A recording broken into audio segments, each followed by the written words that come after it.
యేసుక్రీస్తు నామమున మీ అందరికీ శుభములు.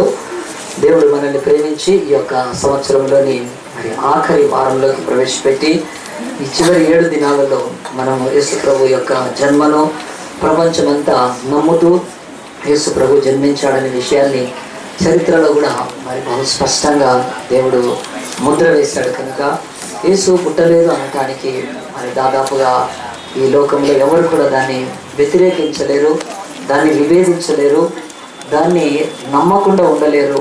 ఎందుకనంటే నేను పదే గత నెలంతా కూడా యేసు జన్మ విషయం అనేకమైన సందేశాలు నేను చెప్పడం జరిగింది. దాంట్లో నేను ఎక్కువగా ఒక మాట వాడుతున్నాను. యేసు యొక్క జన్మ ఒక అభూత కల్పన కాదు. యేసు ఈ లోకంలో పుట్టాడనేది ఒక పుట్టు పురాణం కాదు, ఒక హరికథ కాదు, లేకపోతే ఒక బుర్రకథ కాదు.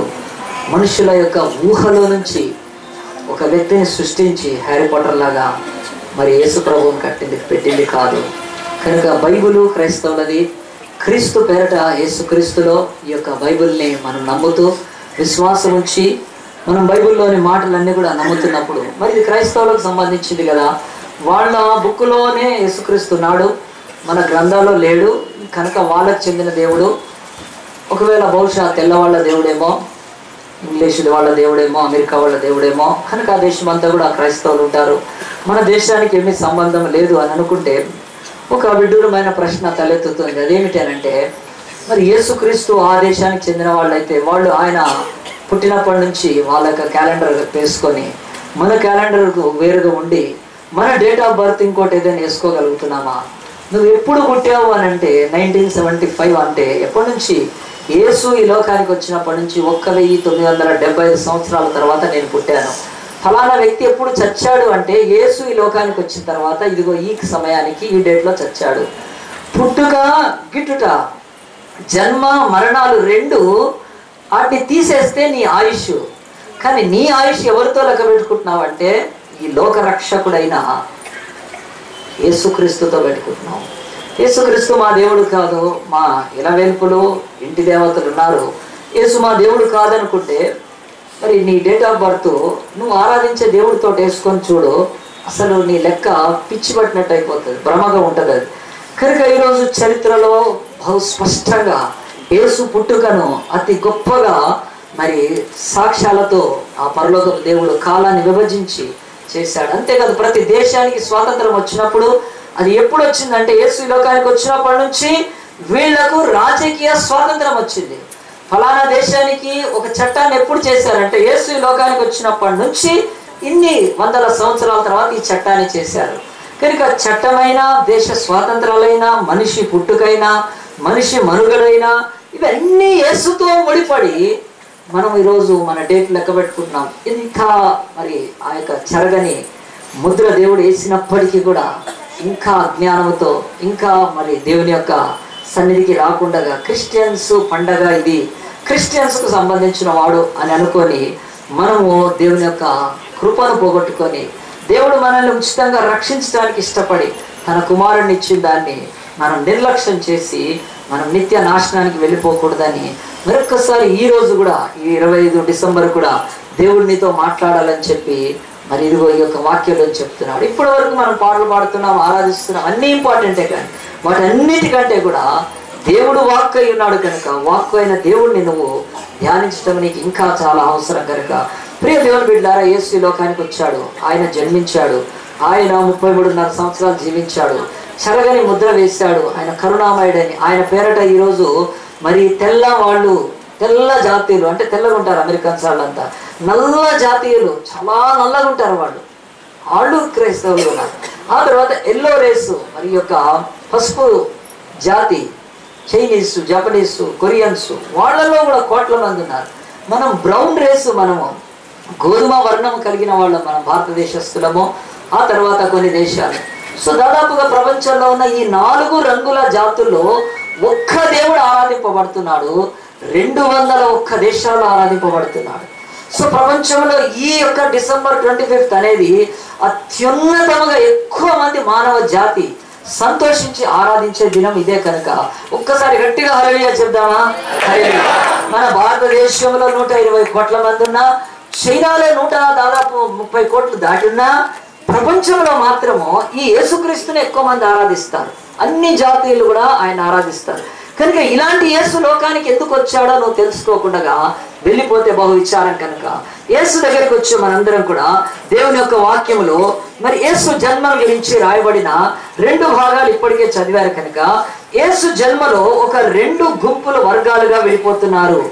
మానవ జాతి అంతా కూడా ఈరోజు స్త్రీలు పురుషులు మానవ జాతిని ఒకవేళ ఇచ్చేస్తే మరి మన దినాన్ని చూస్తే పగలు రాత్రి విభజింపబడుతుంది.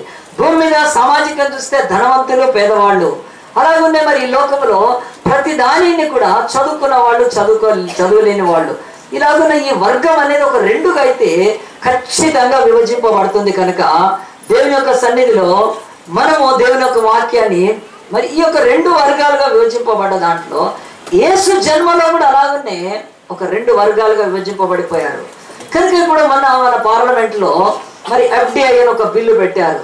కనుక మరి ఆ యొక్క ఫారెన్ ఆ యొక్క దేశాల యొక్క ఇన్వెస్ట్మెంట్ ఇక్కడ ఈ లోకంలో పెట్టాలని చెప్పి మన దేశంలో పెట్టాలని ఒక బిల్లును పార్లమెంట్ ప్రవేశపెట్టినప్పుడు దాన్ని 2గా విభజింపబడ్డారు. దాన్ని వ్యతిరేకించిన వాళ్ళు, దానికి అనుకూలంగా ఉన్నవాళ్ళు. చిల్లర వ్యాపారంలో భారతదేశంలో మరి వేరే వాళ్ళ పెట్టుబడి ఇతర దేశస్తుల పెట్టుబడి పెట్టాలి అని చెప్పి మన భారతదేశంలో ఉండే పార్లమెంట్లోని 540 మంది 2 ముక్కలైపోయారు. కొంతమంది వ్యతిరేకించారు, కొంతమంది అనుకూలంగా దానికి ఓటు వేశారు.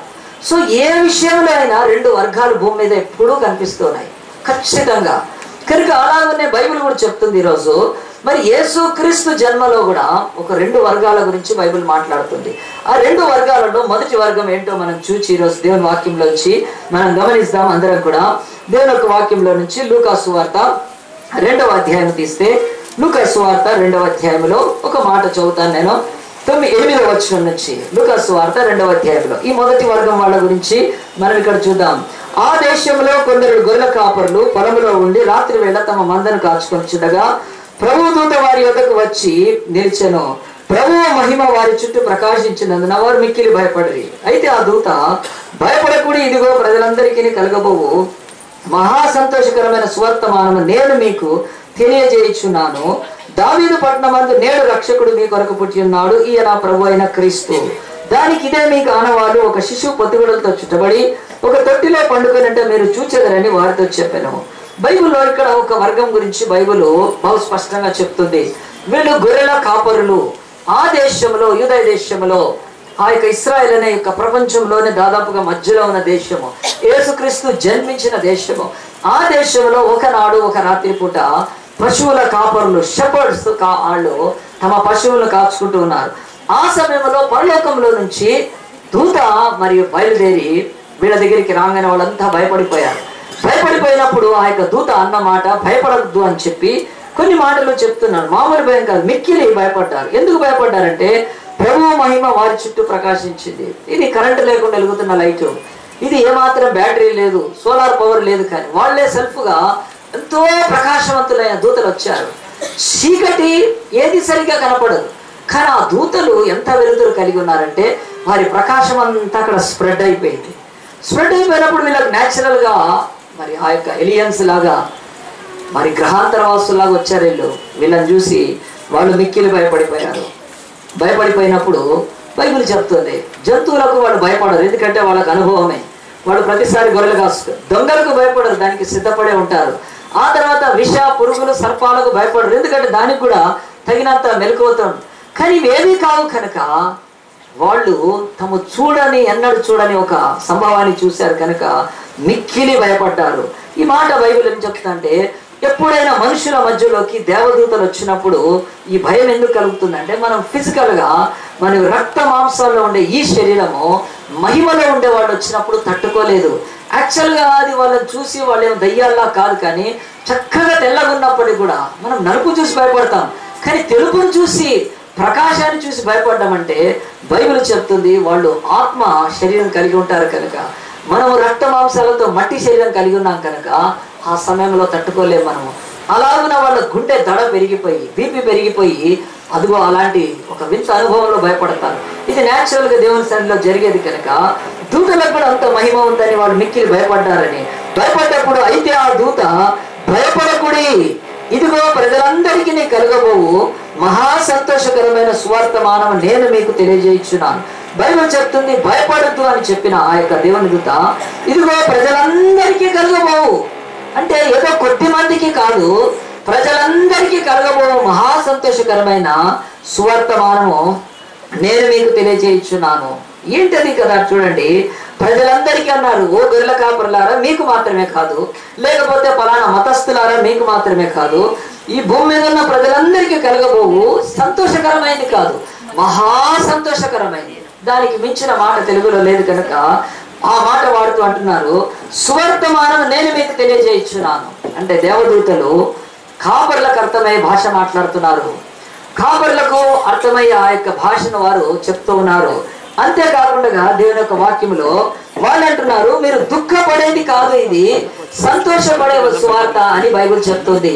సంతోషపడే సువార్త అని బైబిల్ చెప్తున్నప్పుడు తర్వాత దేవుని యొక్క వాక్యములో సువర్తమానము, గాస్పల్ అంటే సువార్త అంటే అంటే మంచి, వర్తమానం అంటే మంచి వర్తమానాన్ని నేను మీకు తెలియజేయుచున్నాను అంటున్నాడు. నేను అంటున్నప్పుడు దూత కూడా ఒక పర్సన్, ఆయన వ్యక్తి కనుక ఆయన ఒక అద్భుత కల్పన కాదు, నేను అని చెప్తున్నాడు.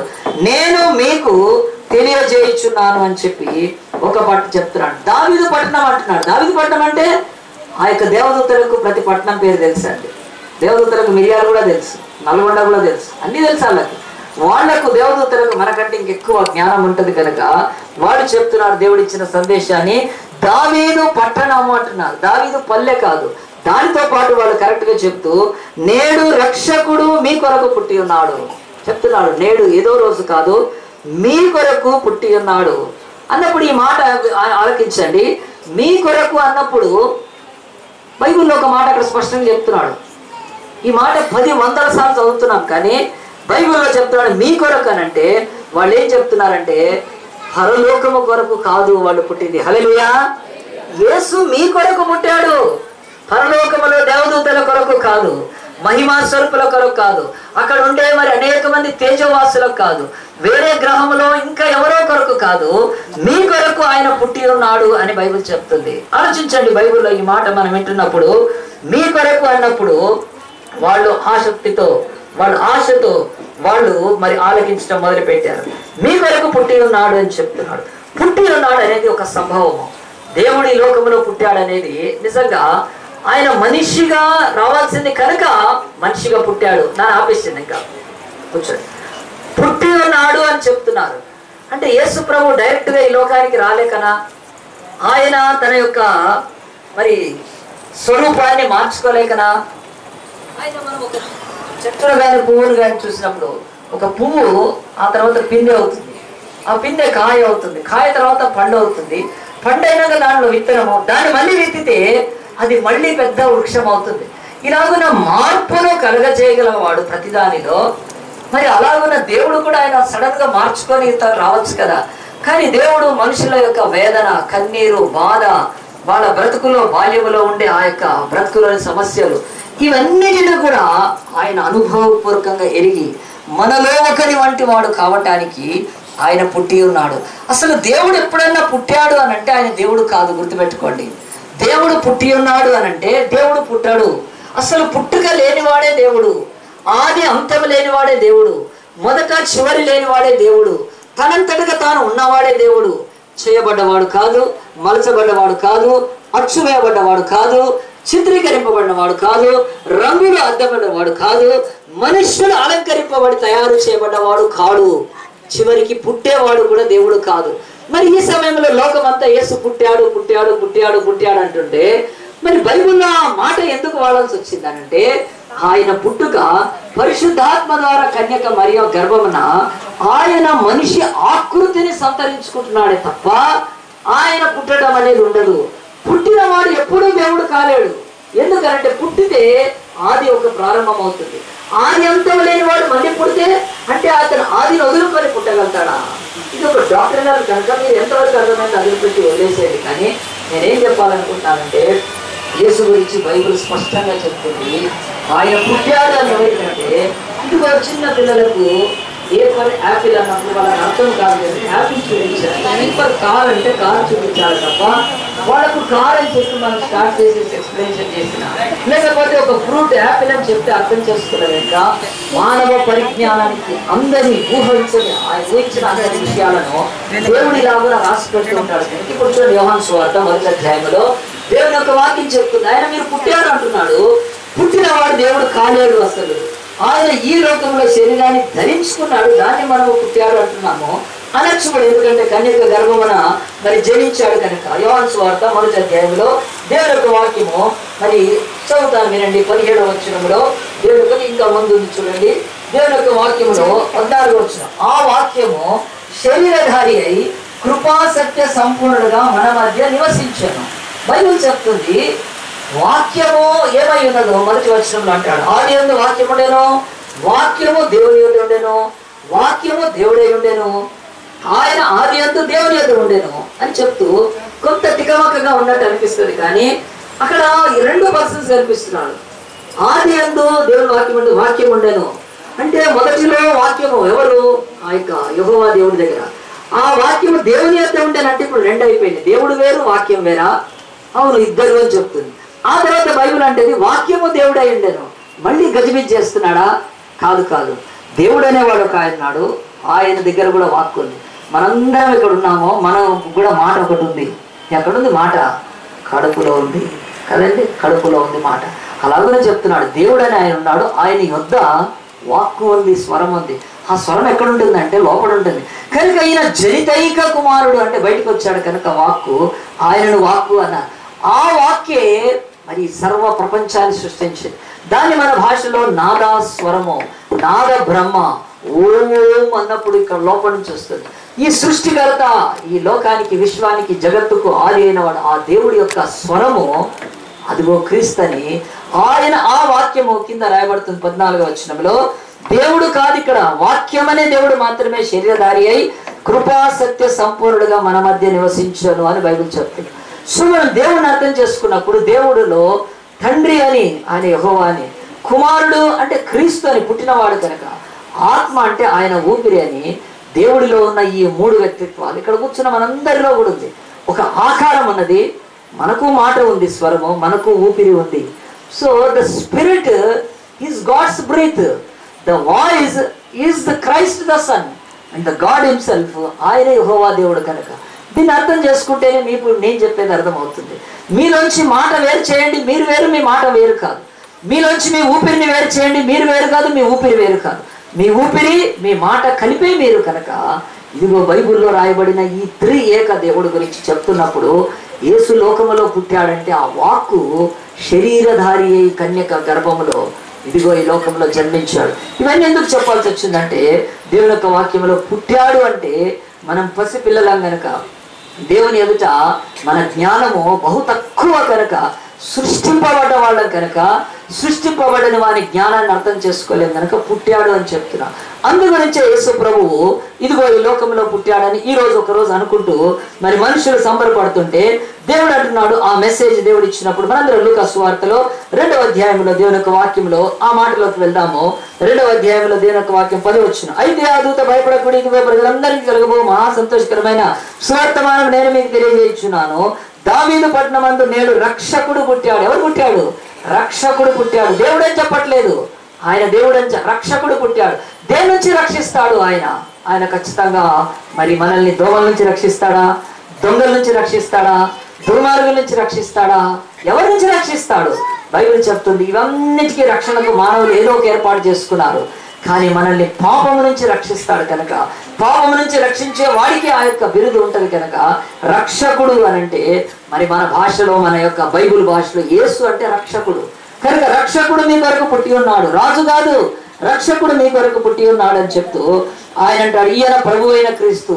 అంటే క్రీస్తు అనంటే ఎవరంటే ఆదిలో వాక్యమైన వాడు, అదిగో కన్యక మరియ గర్భంలోకి వచ్చిన వాడు, ఆ యొక్క కన్యక మరియ గర్భం నుంచి రక్షకుడుగా పుట్టినవాడు, ఆదిలో వాక్కుగా ఉన్నవాడు, ఇప్పుడు శరీర రీతిగా ఆయన ఈ భూమి మీద కొంతకాలం అనటానికి వచ్చాడు కనుక యేసు క్రీస్తుని గురించి చెప్తున్నప్పుడు ఈయన ప్రభువైన క్రీస్తు అంటే ఆయన లార్డ్ అయి ఉన్నాడని చెప్తూ దానికి ఇదేమీ కానవాళ్ళు ఒక శిశువు పొత్తుగుడ్డలతో చుట్టబడి ఎక్కడుంటాడో, దేంతో చుట్టబడి ఉంటాడో, ఎక్కడ పండుకోబెట్టి ఉంటాడో అన్నీ కూడా దేవదూతలు చెప్తూ వచ్చారండి.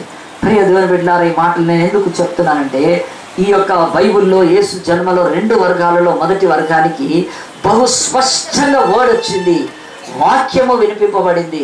వాళ్ళు మందిరములో లేరు, వాళ్ళు దేవాలయంలో లేరు, వాళ్ళు ఇంకా ఏదో ఒక యుద్ధంలో లేరు, ఇంటిలో పండుకొని లేరు, లేకపోతే వీధిలో ప్రయాణం చేస్తూ లేరు, లేకపోతే ఇంకా తాగో ఇంకేదో చేస్తూ చిందులేస్తూ లేరు. వాళ్ళు ఎప్పుడైతే తమ గొర్రెలను కాచుకుంటూ మెలకువ కలిగి ఉన్నారో వారికి దేవుడు వాక్కు వచ్చింది. హల్లెలూయా. ఈ రోజు నీ బ్రతుకులో జీవితంలో దేవుని వాక్కు రావాలంటే నువ్వు జాగరూకుడవై ఉన్నప్పుడు, నీకు ఈ భూమి మీద ఇవ్వబడిన పని, ఈ గొర్రెల కాపరులకు గొర్రెలే పిల్లలు అనుకుందాం. నీకు నీ పిల్లల విషయంలో శ్రద్ధ ఉన్నప్పుడు, ఒక పాస్టర్ అయితే నాకు ఈ యొక్క సంఘం విషయంలో శ్రద్ధ ఉన్నప్పుడు, ఆఫీసులో పనిచేస్తుంటే ఆఫీసులో ఇచ్చిన పనిలో దొంగ వాళ్ళగా ఉండకుండా పని విషయంలో జాగ్రత్త కలిగినప్పుడు, ప్రతి చోట తమ పనిలో, వృత్తిలో, తమ బాధ్యతలో, తల్లి తన పిల్లలకి అన్నం వండి పెట్టి ఇంటిలో చూసుకునే బాధ్యతలో ఉన్నప్పుడే వాళ్లకు దేవుని వాక్కు వస్తుంది. మరి రాత్రి దేవుని వాక్కు దూత వచ్చి కొండలలో పశువులను కాసుకుంటూ రాత్రి మేలుకున్న వాళ్లకు దేవుడు వచ్చి కనపంటే, మరి యెరూషలేములో ప్రవక్తలకు, యెరూషలేములో శాస్త్రులకు, యెరూషలేములో సద్దూకైలకు, ప్రధాన యాజకుడికి, భటులకు, రాజుకి ఎవ్వరికీ కనపడలేదు. ఎవ్వరికీ యొక్క సువార్తమానం వినపడలేదు. బైబిల్ అంటుంది ఈ రోజు వరకు తన బతుకులో ఎవడైనా సరే తన బాధ్యతలో మరవకుండగా ఆ యొక్క భార్య ఇచ్చిన భార్యను, పిల్లల్ని సరిగ్గా చూసుకునేవాడు, తన పనిలో సరిగ్గా ఉండేవాడికి ఆల్వేస్ దేవుడు తన వాక్కును వినిపిస్తాడు. ఎందుకనంటే వాళ్లను దేవుడు ఎంచుకున్న రీతిగా, అంటే వాళ్లకు ఇంకొంచెం నా సువార్త చెప్తే దీని విషయం కూడా ఆలోచిస్తారని దేవుడు బహుశా నమ్ముతాడు కనుక అలాంటి వారికే వాక్కు వస్తుంది. ఎప్పుడైనా ఆలోచించారా ఈ దేవదూతలు ఎందుకు వాళ్ళకు కనిపించారని? బైబిల్ అంటుంది బాధ్యతలు కలిగిన వాళ్ళకి, తాగి మత్తుతో పండుకున్న వాళ్ళకి కాదు, ఇతరుల జీవితాలతో ఆడుకుంటూ తమ బాధ్యతలు విస్మరించి బతికే వాళ్ళకి కాదు. ఎంతో మంది రోజు భార్యను కంప్లైంట్ చేస్తే, అయ్యా మా భర్త బయటికి వెళ్ళిపోతాడు, ఇంట్లో పిల్లల్ని పట్టించుకోడు, ఇంటికి రాడు, ఎప్పుడు బయట తిరుగుతుంటాడు, అప్పుడప్పుడు వస్తాడు ఇంటికి. ఎంత భయంకరం అండి. మరి తమ స్టూడెంట్స్ బుక్స్ ఉంటే సంవత్సరం అంతా బుక్స్ వదిలిపెట్టి మరి అడ్డగాడిదల్లాగా తిరిగి ఆ తర్వాత సంవత్సరం ఎగ్జామ్స్ వచ్చేటప్పుడు బుక్కులు పట్టుకునేవాడు. అలాంటి వాళ్ళ జీవితాల్లో కూడా ఏమి జీసస్ ఏం చేయడండి, తమ బుక్స్ రెగ్యులర్గా చదువుతూ పాస్ కావాలని ఆశపడుతూ ముందుకు వెళ్ళేవాళ్ళు. అంటే నేనేం చెప్పాలంటే బాధ్యత కలిగిన వాళ్లకు ప్రభువు వాక్కు బయలుపరచబడుతుంది కనుక ఏదో సంవత్సరానికో లేకపోతే అమాసక పుణ్యానికో దేవుడి దగ్గరకు వచ్చి దండం పెట్టి ముక్కు చెంపలు వేసుకొని పోయే వాళ్ళకి కాదు. దేవుడు అంటున్నాడు ఖచ్చితంగా బాధ్యత కలిగి ఉండాలి. క్రూర మృగాలకు వ్యతిరేకంగా, చీకటికి వ్యతిరేకంగా, బందిపోట్లకు వ్యతిరేకంగా, అమాయక జీవులు, గొర్రె పిల్లల యొక్క ప్రాణాలకు బాధ్యత వహించి వాళ్ళు కాపర్లు అన్నప్పుడు చాలా మందికి యూదా సంతృప్తి తెలియదు. వీళ్ళు కాపర్లు అంటే వాళ్ళు యజమానులు కాదు, they are not masters, they are just workers, shepherds. అంటే చాలా మంది చర్చ్ కూడా పాస్టర్ మీరంతా కూడా నాకు చెందిన వాళ్ళంటే కాదు. నేను ఒకసారి ఒక దగ్గరికి వెళ్ళినప్పుడు ఒక ఆయన అడిగాడు, అయ్యా మీరు ఏం చేస్తారని. అంటే నేను చర్చిలో ఏం చేస్తావు అంటే చర్చిలో వాచ్మెన్ అని చెప్పాను. నువ్వు వాచ్మెన్? అవును వాచ్మెన్ అని చెప్పాను. అంటే అదేమిటంటే అవును నేను చర్చిలో వాచ్మెన్. ఆయనకు తెలియదు నేను చెప్పింది. ఆ తర్వాత ఇంకొక ఆయన పక్కన నిలబడ్డాడు, అదేంటి నువ్వు పాస్టర్ కదా వాచ్మెన్ అంటావు ఏంటి అన్నాడు. అని అంటే కాదు అసలు డ్యూటీ వాచ్మెనే కనుక నేను కాదు, దీనికి అసలు పాస్టర్ దేవుడే యేసుప్రభువే, ఆయన ప్రధాన కాపరి నన్ను పెట్టుకున్నాడు కొంతకాలానికి కనుక నేను ఎప్పుడు దీనికి యజమానిని కాదు, ఇక్కడున్న ఏ ఆత్మలు కూడా నేను ప్రాణం పెట్టి రక్షించింది కాదు. అంటే ఏం చెప్తున్నానంటే ఈరోజు ఈ యొక్క కాపరులు వాళ్ళు యజమానులు కాదు, వాళ్ళు తాత్కాలికంగా గొర్రెలకు బాధ్యత అప్పచెప్పబడిన వాళ్ళు. నీ బ్రతుకులో కూడా దేవుడు మెసేజ్ ఎప్పుడు వస్తుందంటే నువ్వు ఎన్నడూ చూడని ఆ పరలోకపు మహిమాకరమైన తేజోవాసుల యొక్క స్వరం ఎప్పుడు వింటావంటే పరిశుద్ధాత్మ స్వరం నీ బాధ్యతలో ఉన్నప్పుడే. బాధ్యతలు విస్మరించి తిరిగే వాళ్లకు ఇది ఎప్పుడు దేవుడు వాక్కు ఇవ్వడండి. ఇది బైబిల్లో ఘంటాపదంగా రాయబడింది. ఈ గొర్రెల కాపరులు అలాగున బాధ్యతతో తమ యజమానుల గొర్రెలు కాస్తున్నందుకు దేవుడు దూత వచ్చి ఇదిగో మీరు భయపడొద్దని ఆ మాట చెప్పినప్పుడు బైబిల్ అంటుంది ఈ వర్గంలో మొట్టమొదటిది జరిగింది ఏమిటి అంటే దే హర్డ్ ద మెసేజ్. ఒక 4 విషయాలు చెప్తాను వీళ్ళ విషయంలో. వాళ్ళు విన్నారు, విన్న తర్వాత మనందరం కూడా బైబిల్ చెప్తుంది వినాలి. ఫస్ట్ వింటేనే మనకు విశ్వాసం కలుగుతుందని రోమా 10:17 రాయబడింది. రోమిలకు రాసిన పత్రిక 10వ అధ్యాయంలో 17వ వచనంలో అపోస్తలుడైన పౌలు రోమన్స్ కు రాస్తూ అంటాడు, వినుట వలన విశ్వాసం కలుగుతుంది. తినుట వలన కొవ్వు కలుగుతుంది. అలాంటి తింటే ఏం కలుగుతుంది అంటే దేవుడు అంటాడు వాక్యం అనేది నోట్లోంచి వెళ్ళేది కాదు, అది చెవులోంచి వెళ్ళి హృదయంలోకి వెళ్ళాలి. నువ్వు ఎంత వాక్యం వింటే నీ జీవితంలో అంత విశ్వాసం వచ్చే ఛాన్స్ ఉంది. కనుక ఈరోజు మనం ఏం వింటున్నాం ఈ లోకంలో? ఈ దేవదూతలు రాత్రి ఆ యొక్క మరి దేవదూతల యొక్క మరి ఆ యొక్క శుభవర్తమానం విన్నారు. మనల్ని కూడా అంటున్నాడు, నువ్వు ఎప్పుడైనా గాస్పల్ వింటున్నావా? దేవుడి యొక్క మంచి స్వార్థను వింటున్నావా? ఆయన యొక్క ప్రేమను నువ్వు తెలుసుకుంటున్నావా? దేవుని యొక్క సన్నిధిలో దేవుడు అంటాడు వినాలి. మనం దేవుడు వినటానికి 2 చెవులు ఇచ్చాడు కదండి, మాట్లాడటానికి 1 నోరు ఇచ్చాడు. కానీ ఇప్పుడు ఆపోజిట్ అయిపోయింది. 2 నోర్ల లాగా వాగడం వినేది తక్కువ. ఇది చాలా భయంకరమైంది. కనుక బైబిల్ అంటుంది మనం వినేవారిగా ఉండాలని. దేవుని వాక్యం చెప్తున్నప్పుడు వీళ్ళు వినేవారిగా విన్నారు కనుక దేవుడు అంటున్నాడు మనం వింటేనే విశ్వాసం కలుగుతుంది. సో వాళ్ళు చెప్పినప్పుడు వాళ్ళు ఏం చేశారంటే మొదట విన్నారు అని బైబిల్ చెప్తుంటే, రెండవది బైబిల్ చెప్తుంది వాళ్ళు లేచి వెళ్ళారని చెప్తుంది. కానీ ఇప్పుడు ఎందుకు వెళ్ళారంటే వాళ్ళు విశ్వసించారు కనుక వెళ్ళారు. సో బైబిల్ అంటుంది విన్న తర్వాత ఏం జరగాలంటే విశ్వాసము కలగాలి. మనము ఈ చెప్పే సంగతులన్నీ కూడా మనం నమ్మాలి. దేవుడి యొక్క వాక్య ప్రకారం నువ్వు ప్రతి సంగతిని విన్నప్పుడు నువ్వేం చేయాలంటే దాని గురించి ఆలోచన చేయాలి, దాని గురించి మదించుకోవాలి, దాని విషయంలో ఆలోచన చేసి క్లుప్తంగా క్షుణ్ణంగా దాన్ని పరిశీలించినప్పుడు ఒకవేళ నమ్మగలిగింది అయితే అది విశ్వాసంలో నీ జీవితంలో కలిగిస్తుంది. వినకుండా ఎప్పుడు విశ్వాసం కలగదండి. బైబిల్ చెప్తుంది వీళ్ళు విన్నారు తర్వాత విశ్వసించారు. సో విశ్వసించారు కనుకనే లేచి వెళ్ళారు. ఈరోజు చాలా మంది దేవుడి మాటలు ఇక్కడ విని బయటికి పోయి ఏం జరుగుతుంది అది అంతా ఉట్టిదే కదా, అలా అట్లా జరిగిందంట అని చెప్పి అంటారు, కిటికీ తీసేయండి. దేవుడి యొక్క సన్నిధిలో మరి మనం అందరం కూడా విన్న తర్వాత మనం ఏం చేస్తున్నామంటే 2 సంగతులు ఇచ్చేస్తున్నాం. ఒకటి విన్నది ఏం చేస్తున్నామంటే అనుమానిస్తున్నాము, రెండోది విని దాని గురించి ఏం చేస్తున్నామంటే ప్రతికూలంగా కామెంట్ చేస్తున్నాం. ఈ 2 మధ్యలోనే మన బ్రతుకులో విశ్వాసాన్ని బట్టి కలిగే ఆ యొక్క ఆశీర్వాదం లేకుండా పోతుంది. ఈ యొక్క కాపరులు విని వాళ్ళు మాట్లాడుకొని ఇదిగో దూతలు వచ్చారా, ఏదో వచ్చారులే, ఇదంతా నిజమైంటిదా, భ్రమ కదా, ఏమో కలిగింది అని చెప్పి వాళ్ళు అనలేదు. కానీ వాళ్ళు వెంటనే విశ్వసించారండి. వాళ్లకు ఎప్పటి నుంచో దావీదు పట్టణం మందు రక్షకుడు పుడతాడంటే మెస్సయ్య ఈ లోకానికి వస్తాడని పిచ్చి ఎర్రి మొహాలు 2012లో యుగాంతం వస్తుంది అన్నప్పుడు మొన్న 21వ తారీఖు మొత్తం అమ్మేసేసారండి. ఎంతోమంది అమ్మేసేసి భూమికి 50 మీటర్ల కింద పోయి లక్షల రూపాయలు పెట్టుకొని గుడుగుడు కూర్చున్నాడు. యుగాంతం వచ్చింది లేదు పోయింది లేదు, కానీ ఇల్లు మాత్రం ఉడుచుకొని పోయింది, ఆస్తి ఉడుచుకొని పోయింది. ఈరోజు అంటున్నాడు ఈ లేఖనాల్లో నుంచి, ఈరోజు మనుషులు చెప్పే అనేకమైన పిచ్చిని నమ్ముతున్నప్పుడు దేవుడి వాక్యం అంటే నువ్వు ఎందుకు విశ్వసించట్లేదు? లోకంలో అనేక సంభవాలు జరుగుతాయని విశ్వసించిన నీవు దేవుని వాక్యాన్ని విశ్వసించాలి. ఈ మొదటి గుంపులో వాక్యం ఇవ్వబడ్డ తర్వాత ఈ కాపర్లు విశ్వసించారండి. విశ్వసించిన తర్వాత మన జీవితాల్లో అయిపోతుందా? కాదు. విశ్వసించిన తర్వాత ఎప్పుడైనా విశ్వసించిన తర్వాత మనం చేయాల్సింది బైబిల్లో రాయబడింది. లూకా సువార్త 2వ అధ్యాయంలో ఆ దూతలు 15వ వచనంలో తమ యొద్ద నుండి పరలోకమునకు వెళ్ళిన తర్వాత ఆ గొర్రెల కాపరులు జరిగిన ఈ కార్యమును ప్రభువు మనకు తెలియచేసి ఉన్నాడు, మనం బెత్లెహేమునకు వెళ్ళి చూతుము రండని ఒకరితో ఒకడు చెప్పుకొని వెళ్ళారు. హల్లెలూయా. వినటము మొదటిది, విశ్వసించటము రెండవది, విశ్వసించిన తర్వాత విధేయత చూపటము మూడవది. విధేయత చూపినప్పుడు మనం ఏం చేస్తామంటే ఆ యొక్క మార్గంలో వెళ్తాము.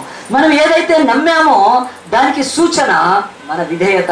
ఈ గొర్రెల కాపరులు విధేయత చూపి వెంటనే వెళ్ళారని ఇప్పుడు కనిపించారు. వెనుక దేవదూతలు నెక్స్ట్ ఇయర్ వెళ్దాంలే, 6 నెలలైనాక వెళ్దాంలే, 3 నెలలైనాక వెళ్దాంలే, ముహూర్తం చూసుకున్నాక వెళ్దాంలే అనుకోలేదు. కానీ అంత గొప్ప స్వార్థమానము.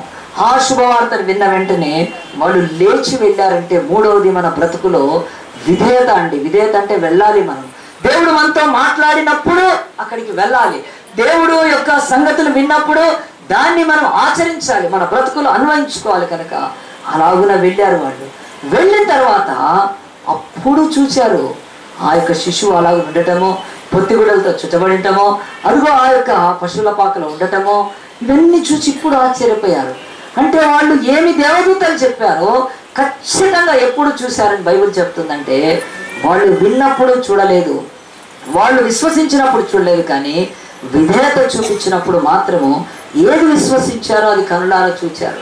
మన బ్రతుకుల్లో కూడా అనేకమైన ఆశీర్వాదాలు వినటాన్ని బట్టి ప్రారంభమైతే ఆ యొక్క విధేయత చూపటాన్ని బట్టి వాటిని చేరుకుంటాము. ఎప్పుడైతే వీళ్ళు వెళ్ళారో దేవదూతలు చెప్పింది అబద్ధం కాదు, వీళ్ళు నమ్మిన విశ్వాసము వాళ్ళను ఎక్కిరించి పాత్ర చేయలేదు, కానీ పోయి శిశువును చూచారు.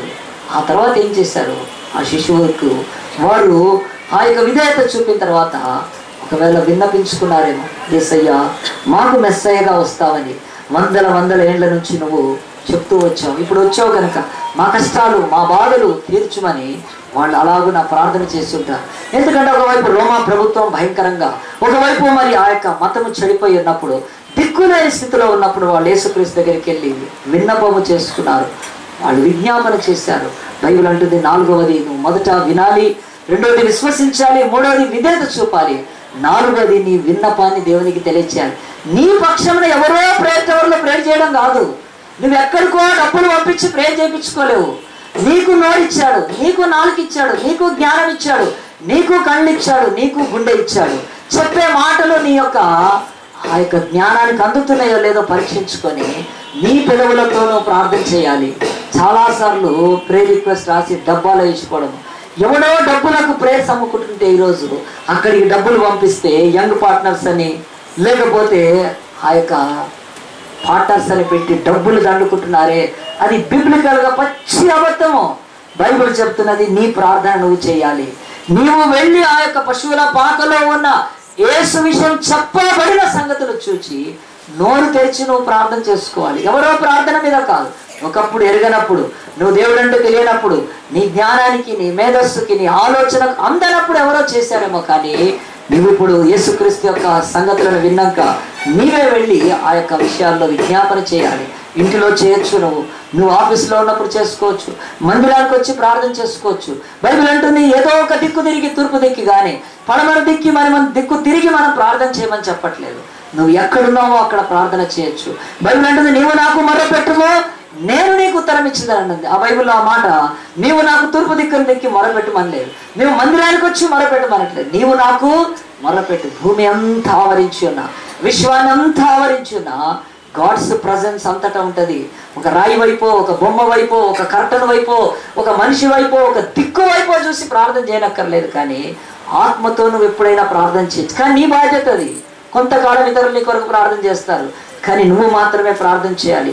వాళ్ళు ఎప్పుడైతే అలాగని విజ్ఞాపన చేశారో అప్పుడు వాళ్ళ జీవితాల్లో కలిగిన ఆనందము, ఆశీర్వాదము పొందుకొని వాళ్ళు విడుదల పొంది విజయము పొంది తిరిగి వెళ్ళిపోయారండి. ఇది మొదటి గుంపులోని సంగతి. బైబిల్లో దీని గురించి నేను చూపిస్తాను చూడండి. ఇప్పుడు లూకాసు వార్త తీయండి. ఇదే లూకాసు వార్తలో 18వ అధ్యాయంలో మరి ఒక చిన్న ఘటన చూపిస్తే నేను చెప్పింది అంతా కూడా మీకు 2 నిమిషాలు అర్థమవుతుంది. దేవుని వాక్యంలో మనం కూడా యేసు జన్మలో మొదటి వర్గం ఎవరు అని అంటే కాపరులు. వాళ్ళ జీవితాల్లో జరిగింది మన జీవితంలో జరగాలని లూకాసు వార్త 18వ అధ్యాయంలో దేవుని యొక్క వాక్యము 35వ వచనంలో, ఆయన యెరికో పట్టణమును సమీపించినప్పుడు ఒక గుడ్డివాడు త్రోవ పక్కన కూర్చుండి భిక్షమడు కొనుచుండెను.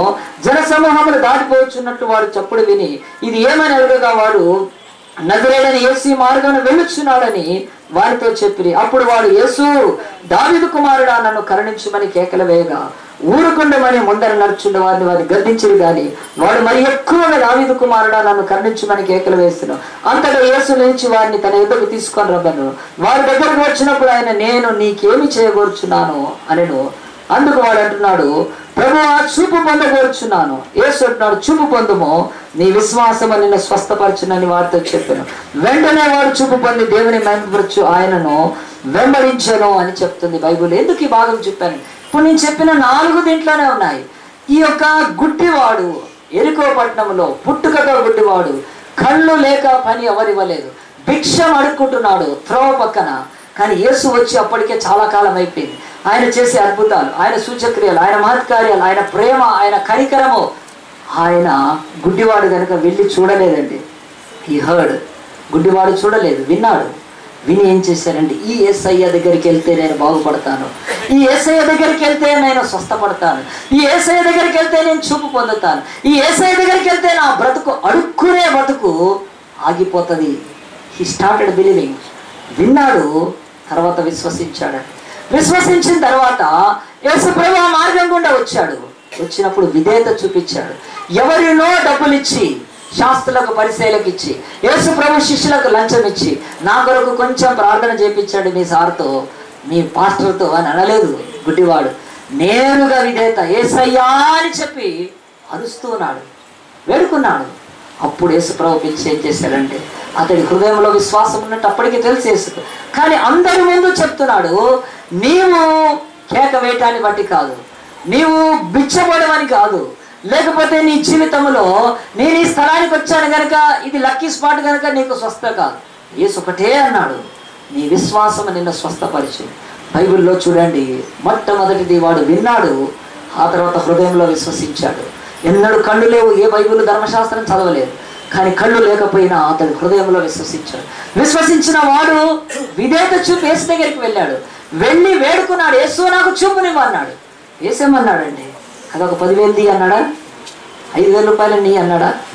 దొంగలు ఈరోజు దేవుళ్ళు దేవతలు అనేవాళ్ళు చెప్పుకునేవాళ్ళు, డబ్బుతో దర్శనము, పచ్చి పాపము, డబ్బు తీసుకెళ్లి దర్శనము కోరుకునే వాళ్ళు బైబిల్ చెప్తుంది. ఆ దేవుళ్ళు కానీ వెళ్ళేవాళ్ళు కానీ సమస్తమైన ఆ యొక్క చీకట్లో ఉన్నారు. యేసు దగ్గర రావటానికి డబ్బులు లేవు. అడుక్కునేవాడి దగ్గర బిచ్చపు యొక్క పాత్రలో, ఆ బిచ్చపు చిప్పలో ఏముంటాయి, ఏమి ఇవ్వగలుగుతాడు యేసుక్రీస్తుకి? కానీ అలాంటి వారిని కూడా ప్రేమించి అంటున్నాడు, డబ్బుతో అయ్యేది కాదు, లోకములో మతంతో అయ్యేది కాదు, కులముతో అయ్యేది కాదు, విశ్వాసంతో అయ్యేదే నీ జీవితంలో గొప్పది. నువ్వు నమ్ముతున్నావా అంటే నీ నమ్మికను బట్టి కలుగుతుంది, స్వస్థ పొందమన్నా. ప్రియ దేవుని బిడ్డలారా, ఆలోచించండి. బైబిల్లో మొదటి గుంపు గొర్రెల కాపరుల గుంపు. వాళ్ళు విన్నారు, మరి విశ్వసించారు, ఆ యొక్క విధేయత చూపించి వెళ్ళారు, వేడుకొన్నారు, వాళ్ళు విడుదల పొందుకున్నారు. బైబిల్లో యొక్క క్రమం, మొదటి క్రమం. ఒకసారి ఒక ఇంట్లో ఒక అబ్బాయి పక్క ఇంట్లో మీటింగ్ అవుతుంటే వెళ్ళాడు. వెళ్ళిన తర్వాత చాలాసేపట్లో లేడు, యవనస్తుడే. ఇంటికి వచ్చినాక వాళ్ళు అడిగారు, ఎక్కడికి వెళ్ళావు బాబు అన్న. అంటే మేము ఇక్కడికి పక్కన దగ్గరికి వెళ్ళాను, అక్కడ ఏదో మీటింగ్ అవుతుంది. సరే ఏమనలేదు. మళ్ళీ నెక్స్ట్ వీక్ అదే టైంకి వెళ్ళాడు, చాలాసేపు అక్కడ ఉన్నాడు. వచ్చినాక అడిగారు, ఎక్కడికి వెళ్ళావంటే పలానా మీటింగ్కి వెళ్ళానంటే, ఆ తల్లిదండ్రులు నోటి దాకా వచ్చి నువ్వు అక్కడికి వెళ్ళొద్దు అందాం అనుకున్నారు. కానీ ఎందుకో వాళ్ళకి ఆ మాట రాలేదు. ఆ పిల్లోడు కొంచెం సంతోషంగా ఉన్నాడు కనుక అతని మూడుని డిస్టర్బ్ చేయకూడదు అనుకొని వాళ్ళు ఏం మాట్లాడలేదు. మళ్ళీ ఇంకో వీక్ వెళ్ళాడు. అట్లా 4 వారాలు వెళ్ళిన తర్వాత 5వ వారము ఒకరోజు ఇంట్లో వాళ్ళు ఏడుస్తూ ఉన్నారు, తల్లిదండ్రులు కూర్చొని ఆ నెలాఖరులో ఏడుస్తున్నారు ఒక సమయంలో. అప్పుడు ఈ పిల్లోడు రాగానే ఏడుపు ఆపేశారు. వాళ్ళు ఏడుపు ఆపేసేస్తున్నారు. ఎందుకనంటే వాళ్ళు తల్లిదండ్రులు తమ బిడ్డకు అది తెలియజేయాలనుకున్నారు. ఆ అబ్బాయికి మాత్రము ఏడిచ్చినట్టే అనిపించింది, కానీ ఇంకా పట్టించుకోరు. సంతోషంగా వచ్చాడు, ఇంట్లో కూర్చున్నాడు, పని చేసుకుంటాడు. ఆ తర్వాత పండుకున్నాడు. ప్రియ దేవుని బిడ్డలారా, ఆ తల్లిదండ్రులు ఏడుస్తూ ఆ యొక్క కొడుకు 2-3 రోజులైతే చచ్చిపోతాడు. కనుక ఆ యొక్క కుమారుడు మరి ఇంత సంతోషంగా ఉన్నప్పుడు అతనికి ఏం చెప్తాం, చచ్చిపోతాడులే అని చెప్పి 1 నెల రోజులు పెడితే డాక్టర్ల టైము చచ్చిపోతాడని చూశాడు, కానీ చావలేదండి. తల్లిదండ్రులకు ధైర్యం కలిగింది ఏమో, కానీ డాక్టర్లు 1 మంత్ అన్నారు, ఆర్ఎల్స్ 2 మంత్స్, ఆర్ఎల్స్ 3 మంత్స్ మ్యాక్సిమం బతాడు. నెక్స్ట్ మంత్ కూడా మళ్ళీ మీటింగ్కి వెళ్తున్నాడు, వస్తున్నాడు. వస్తూ ఉన్నప్పుడు వాళ్ళు ఎక్కడికి వెళ్తున్నారో తెలుసు, కానీ ఆ బాబులో ఉన్న ఆనందాన్ని చూసి వాళ్ళు కాదనలేకపోయారు. ఎట్లా మనం ఇప్పుడు ఆఖరిలో ఎందుకు బాధ పెట్టడం, ఆ యొక్క లాస్ట్ దినాలు కనుక చివరి కోరికగా అతన్ని మనం ఏమీ అనకూడదని చెప్పి ఆ తల్లిదండ్రులు 2వ నెల కూడా చూశారండి. ఇది కాలేదు, కానీ 3వ నెలలో ఒకరోజు చెప్తున్నాడు, అమ్మ నాకు చాలా బాగుంటుంది ఇప్పుడు ఆరోగ్యము, నేను బ్రతుకుతానని నాకు ఆశ కలుగుతుంది, కానీ మీరు ఒక్క పర్మిషన్ ఇవ్వాలి. ఏమిటనంటే నేను యేసు ప్రభువు నమ్ముకుంటానన్నాడు. అనగా నా తల్లిదండ్రులకు కొంచెం వ్యతిరేకత అనిపించింది.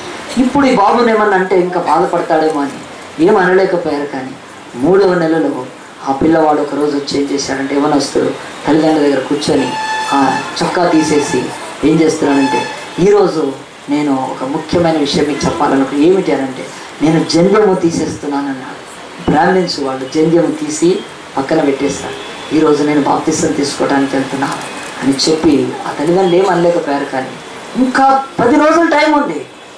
పోయాడు, బాప్తిసం తీసుకున్నాడు, వచ్చాడు. వాళ్ళు ఏమనలేకపోతున్నారు ఆ బ్రాహ్మణ తల్లిదండ్రులు. కారణం ఏమిటంటే అతడికి మరి ఆ యొక్క పేగుల్లో క్యాన్సర్ కనుక ఆ క్యాన్సరు వచ్చి ముదిరిపోయి అడ్వాన్స్ స్టేజ్లో ఉండి డాక్టర్లు 1 మంత్లో చచ్చిపోతాడని చెప్పినప్పుడు వాళ్ళ ఇంటికి దగ్గరలో ఒక దగ్గర ప్రార్థన జరుగుతున్నప్పుడు ఆ ప్రార్థనకి వెళ్ళాడు. అక్కడ ఒక పాస్టర్ నాలాగానే వాక్యం చెప్తున్నప్పుడు ఆ యొక్క వాక్యాన్ని విశ్వసించాడు. ఆ తర్వాత విధేయత చూపి రెగ్యులర్గా ప్రేయర్కి వెళ్ళాడు. ఆ కొన్ని రోజుల తర్వాత ప్రభువుని వేడుకున్నాడు.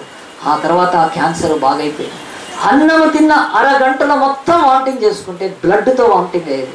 పేగుల్లో ఆ యొక్క పుండ్లు పగులుతూ నరక యాతన అనుభవిస్తూ మరి ఆ యొక్క ట్రీట్మెంట్కి అందని స్థితిలోకి వెళ్ళిపోయినప్పుడు ఆ యవనస్తుడు అలా జంధ్యము తీసి ఇంట్లో పెట్టి నేను యేసుక్రీస్తు నమ్ముకుంటున్నానని వెళ్ళి నమ్ముకొని బాప్తిసం తీసుకొని వచ్చినాక 3 నెలలు చావలేదు. డాక్టర్స్ రిపోర్ట్స్ చూశారు, చెక్ చేశారు, ఎక్కడ రోగం లేదు, ఏమీ లేదు, తగ్గిపోయింది. ఎట్లా తగ్గిపోయింది చెప్తున్నాడు. యేసును నమ్మాను, నేను విశ్వసించాను, వేడుకున్నాను, ఈరోజు విడుదల పొందాను. బిఎస్సి చదువుతున్నాడు. ఆ తర్వాత స్టడీ కంటిన్యూ చేస్తామంటే ఆ యవనస్తులను నేను చెయ్యనమ్మా, నేను ఇంకా చదవను, నేను నా చదువు కాదు, నా కొరకు ప్రాణం పెట్టి బ్రతికించిన క్రీస్తు కొరకు నేను బ్రతుకుతాను, నేను బైబిల్ కాలేజ్కి వెళ్తానని చెప్పి బైబిల్ కాలేజీలో జాయిన్ అయ్యి ఆయన దేవుని సేవలో ఉన్నాడండి. ఆయన పేరు పూర్ణచంద్రరావు. రామంతపూర్లో సత్తయ్య కాలనీలో అక్కడ రక్షింపబడ్డాడు ఒక చర్చిలో. మేము గట్కేశ్వర్ చెరువులో బాప్తిస్తాలు ఇవ్వడానికి వెళ్ళేవాళ్ళం. ఒకప్పుడు ఒకరోజు ఈయనను కూడా తీసుకొని వచ్చినప్పుడు ఆ పూర్ణచంద్రరావు అనే ఒక బ్రాహ్మణు నాకు సాక్ష్యం చెప్తున్నాడు. బతికున్నాడు, ఆయన సేవ చేస్తూ ఉన్నాడు. ప్రియ దేవుని బిడ్డలారా, నేను ఏం చెప్పాలనుకుంటున్నానంటే బైబిల్ చెప్తుంది యేసు యొక్క మరి జీవితాన్ని నువ్వు వినాలి. వినటము ద్వారానే విశ్వాసం కలుగుతుంది. విశ్వాసం కలిగినాక విధేయత చూపు. విధేయత చూపిన తర్వాత నువ్వు వెళ్ళి వేడుకున్నాక నీకు విడుదల కలుగుతుంది. తన యొక్క పూర్వీకుల యొక్క మతము, తన ఇంటి వారి యొక్క కుల ఇలదేవతలు చిన్నప్పుడే మరి జంధ్యం వేసి పెంచిన అతని యొక్క కడుపులోకి వచ్చిన ఆ పేగుల్లో ఉన్న క్యాన్సరు బై ఫెయిత్, విశ్వాసం ద్వారా పోగొట్టుకున్నాడు. ఆ ఇంటిలోకి వెళ్ళినప్పుడు యవనస్తుడు పూర్ణచంద్రరావు ఆ ఇంటిలో బొమ్మను మొక్కలేదు. ఆ క్రిస్టియన్స్ ఆ ఇంటిలో మరి ఏమి ఆ యొక్క సిలువను మొక్కలేదు. వాళ్ళు వాక్యం చెప్తున్నారు అంతే. ఒక పాస్టర్ వచ్చి బైబిల్ పెట్టుకొని వెళ్ళిపోతారు. ఈ వాక్యం విన్నప్పుడు వాళ్ళకు అది ఆ యొక్క సంతోషము, స్వస్థతలు కలుగుతున్నాయి. సో బైబిల్లో ఈరోజు యేసు పుట్టినప్పుడు 2 వర్గాల్లో మొదటి వర్గం బైబిల్ అంటుంది ద హర్డ్, దేవుని దూతలు చెప్పడము విన్నారు. దేవుని దూతలు అమాంతంగా యేసుప్రభు ఉన్న పశువుల పాకం తీసుకొని దాన్ని అలాగున ఎత్తుకొని తీసుకొని వెళ్ళి ఈ గొర్రెల కాపురుల ముందు పెట్టి ఇదిగో యేసు యేసు అని ఊపచ్చుగా దేవదూతలు ఊపేరా ఉందా? మరి ఈరోజు మనుషులందరికీ అది కావాలండి. ఏదో చూడాలని ఏదో రంగు దేవుడు అని చూసేది ఏమీ లేదు నా సన్నిధిలో. వినటం మాత్రమే ఉంది. హియర్ హియర్ హియర్ అంటున్నాడు అంతే. ఏమో దేవదూతలకు శక్తి లేదా? గాబ్రియేలు మిఖాయేలు దూతలు భూమిని చిటికెల వేల మీద లేపగలుగుతారు. వాళ్ళు ఇంత మహాదూతలు విశ్వంలో ఎన్నో గ్రహాల మధ్యలో రెప్పపాటులో వాళ్ళు ఇక్కడి నుంచి భూమి నుంచి దేవుడి దగ్గరికి వెళ్ళిపోతారు. లైట్ స్పీడ్ ఈరోజు అందరికీ తెలుసు. 1,80,000 km/s లైట్ స్పీడ్. ఆ లైట్ స్పీడ్ని మించి దేవదూతలు వెళ్ళిపోతున్నారంటే వాళ్ళ శక్తి ఏంటి, వాళ్ళ సామర్థ్యం ఏంటి? ఈరోజు అట్మోస్ట్ మన క్రయోజనిక్ ఇంజన్స్తో ఆ యొక్క ర్యాకెట్స్ తయారు చేస్తే ఈరోజు స్పేస్లోకి పంపించడానికి సైన్స్ స్టూడెంట్స్ ఉంటే తెలుస్తుంది. నాసాలో ఈరోజు హైయెస్ట్ స్పీడ్ 1000 km/s సాధించలేకపోతున్నారు. 1000 కిలోమీటర్లు సాధించలేకపోతున్నారు మనుషులు ఈరోజు భూమి మీద స్పీడ్. మన బండ్లలో ఆర్టీసీ వెళ్ళేవి 40, 30, 50 7 సీటర్లు వెళ్ళేవి కదా. ఈ స్పీడ్లో చూసినా గుర్తుంది. ఎప్పుడైనా ఏరోప్లేన్ ఎక్కితే తెలుస్తుంది. ర్యాకెట్లు 1000 కిలోమీటర్ల కంటే ఎక్కువ స్పీడ్లో పోలేవు పర్ సెకండ్. కానీ లైట్ స్పీడ్కు మించి దేవదూతలు వెళ్ళిపోతారే.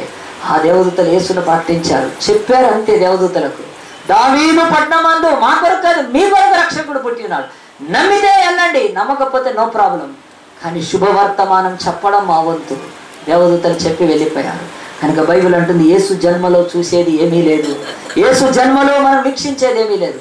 యేసు జన్మలో వినాలి. యేసు ఎందుకు వచ్చాడు ఈ లోకానికి, ఆయన నీకు ఏం చేస్తాడనే సంగతి నువ్వు విని ఆ తర్వాత అక్కడి నుంచి ఆయన చెప్తాడు. మిగతా 4 స్టెప్స్ నువ్వే చూసుకోవాలి. ఇది బైబిల్లో మొదటి వర్గం అండి. విని విధేయత చూపి యేసుని కళ్ళారా చూచి ఆరాధించి సంతోషించి గంతులు వేస్తూ ఆ గొర్రెల కాపళ్ళు రాత్రులు మళ్ళీ తిరిగి వెళ్ళిపోయారు. వాళ్ళ బ్రతుకంతా మెస్సయ్యను చూసిన ఆనందం మిగిలిపోయింది. వాళ్ళ బాధలు కష్టాలు యేసు ప్రభువుకు చెప్పుకొని వాళ్ళు ఆ యొక్క సంతోషంతో వెళ్ళిపోతే ఇక 2వ వర్గం ఉన్నది. దాన్ని చూపించి నేను ముగిచ్చేస్తాను. 2వ వర్గం ఉంది. ఇదే యొక్క యేసు జన్మలోని 2వ వర్గాన్ని మనం మత్తయి సువార్తలో చూద్దాము. ఒక్క 10 నిమిషాల్లో నేను చెప్పి ముగిస్తాను. దయచేసి జాగ్రత్తగా ఆలకించండి.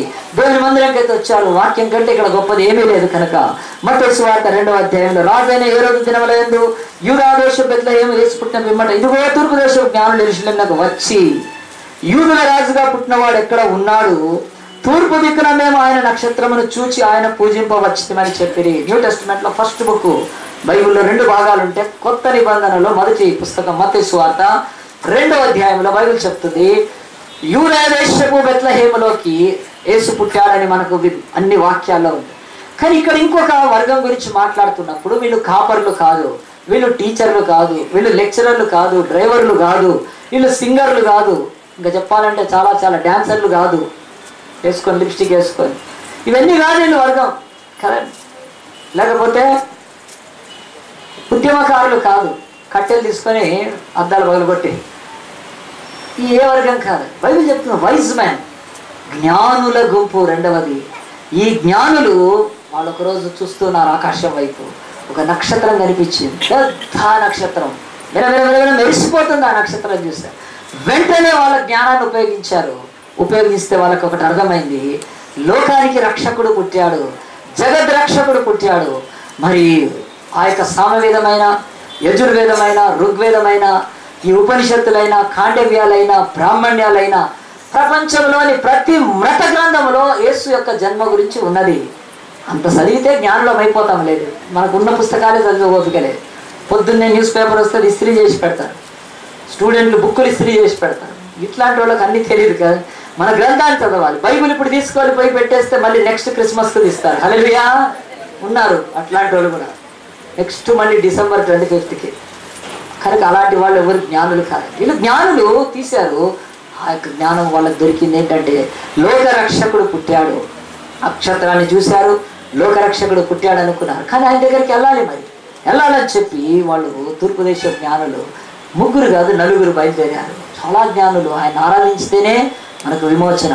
ఆయన ఎంతో మంది మహాపురుషులు పుట్టారు ఈరోజు. ఆ మహాపురుషులు అంతా లోకరక్షకులు కాదు.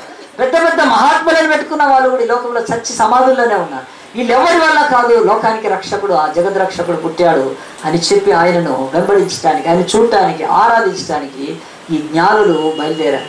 వాళ్ళు బయలుదేరి నేరుగా ఎక్కడికి వెళ్ళారంటే, యూదయ దేశంలోని ఆ యొక్క దావీదు, ఆ యొక్క యెరూషలేం పట్టణానికి వెళ్ళారు. ఎందుకంటే ఇశ్రాయేల్ దేశానికి క్యాపిటల్ యెరూషలేం అన్నాడు. మన ఆంధ్రప్రదేశ్కి హైదరాబాద్ ముఖ్యపట్నము, భారతదేశానికి ఢిల్లీ ముఖ్యపట్నం ఎట్లానో ఇశ్రాయేల్ దేశానికి క్యాపిటల్ యెరూషలేంకి వెళ్ళారు. ఎందుకంటే మరి ముఖ్యపట్నంలోనే రాజు ఉంటాడు, రాజభవనం ఉంటుంది, రాజ్య అధికార సంబంధమైనవన్నీ అక్కడ ఉంటాయి. కనుక అడ్మినిస్ట్రేషన్ నేరుగా అక్కడికి వెళ్ళారండి. వెళ్ళి ఆ రాజును అడిగారు. ఏమని అడిగారంటే, అయ్యా, యూదులుగా రాజుగా పుట్టిన వాడు ఎక్కడున్నాడు? బైబిల్లో వినండి. మొట్టమొదటిది చూచారు, నక్షత్రాన్ని చూచారు. వినలేదండి, వాళ్ళు చూచారంతే. ఆ నక్షత్రాన్ని చూచి ఏం చేశారంటే, వాళ్ళ సొంత జ్ఞానము, the wisdom of this world rather than the word of God. Wisdom of this world ఎప్పుడు కూడా వర్డ్ని అది విభేదిస్తుంటారు, నమ్మదు దేవుని వాక్యం. ఇదంతా బైబుల్, ఇదంతా ఏంటి, ఇవన్నీ కూడా వాక్యాలన్నీ కూడా ఏదో పిచ్చోళ్ళు పెట్టుకొని తిరిగేవాళ్ళు కదా. చదువు లేనోళ్ళు, అది లేనోళ్ళు, చక్కపదం చేసుకోవడానికి ఏదో పరిమాణాలు చర్చకి వెళ్తారండి. మంచి జ్ఞానం ఉంటే సాఫ్ట్వేర్లోనో మనం జాబులు సంపాదించుకోవాలి, డాక్టర్లు, ఇంజనీర్లు కావాలి.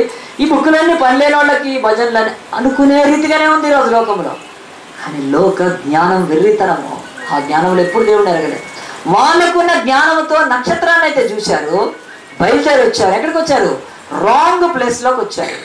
రాంగ్ ప్లేస్లోకి వచ్చారు. బైబిల్ చెప్తుంది, నక్షత్రాన్ని చూచారు, ఏమీ వినలేదు కనుక వాళ్ళకు లీడింగ్ లేదు సరిగ్గా. ఎక్కడికి వచ్చారు? యెరూషలేములోని రాజు దగ్గరికి వచ్చారు. బైబిల్ అంటుంది, they saw but they have just came to wrong place. మనము కూడా ఈరోజు అవి ఇవి చూసి ఒకవేళ యేసు దగ్గరికి వెళ్దాం అనుకుంటే ఖచ్చితంగా రాంగ్ ప్లేస్కి వెళ్తాం మనం.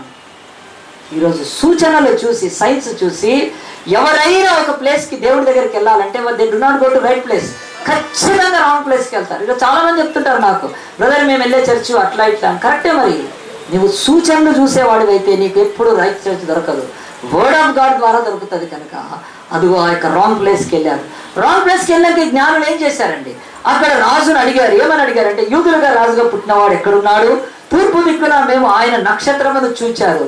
అంటే మొదటిది వర్డ్ అయితే, ఇది రెండవది సైన్ అండి. నక్షత్రాన్ని చూచారు, చూచి ఆయనను పూజింపవచ్చుమని చెప్పిరి. అంటే రాంగ్ ప్లేస్కి వచ్చేసారు. అప్పుడు రాజు అన్నాడు, ఏ రోజు రాజు ఈ సంగతి విన్నప్పుడు అతడును అతనితో కూడా యెరూషలేము వారందరూ కలవరపడిరి.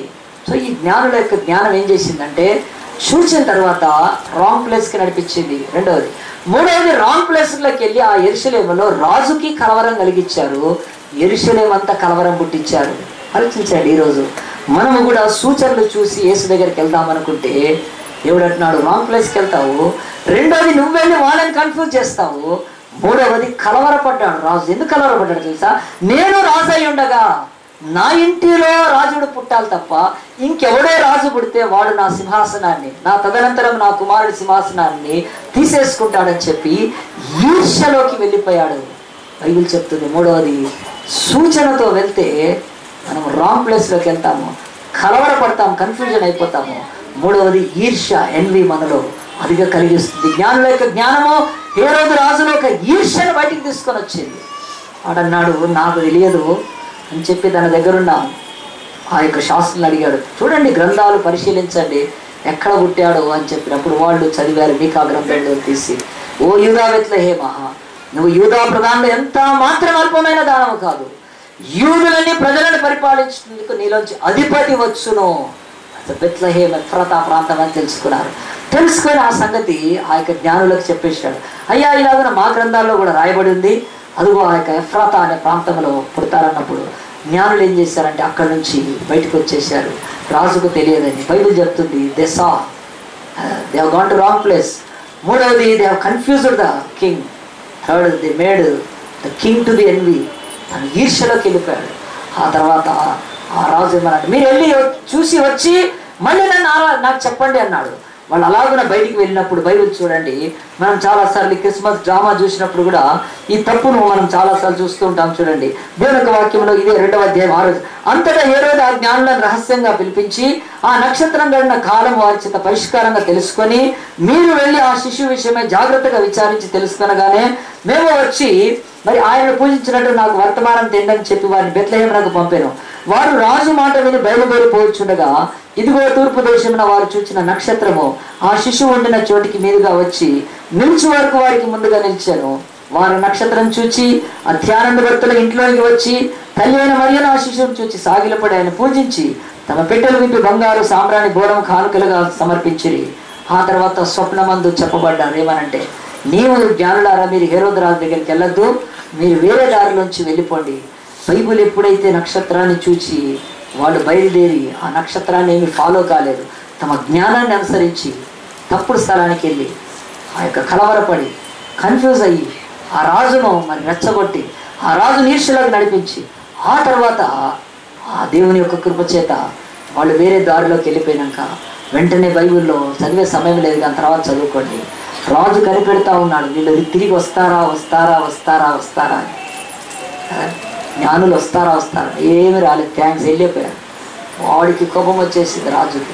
వీళ్ళు నన్ను అవమానపరిచారని చెప్పి ఏం చేశాడంటే ఒక ఆజ్ఞను వాడు ఇచ్చేశాడండి. ఏంటో తెలుసా, ఈ యొక్క బెత్లెహేము యెరూషలేము ప్రాంతంలో 2 సంవత్సరాల లోపు ఉన్న పిల్లలందరినీ నరికేయండి.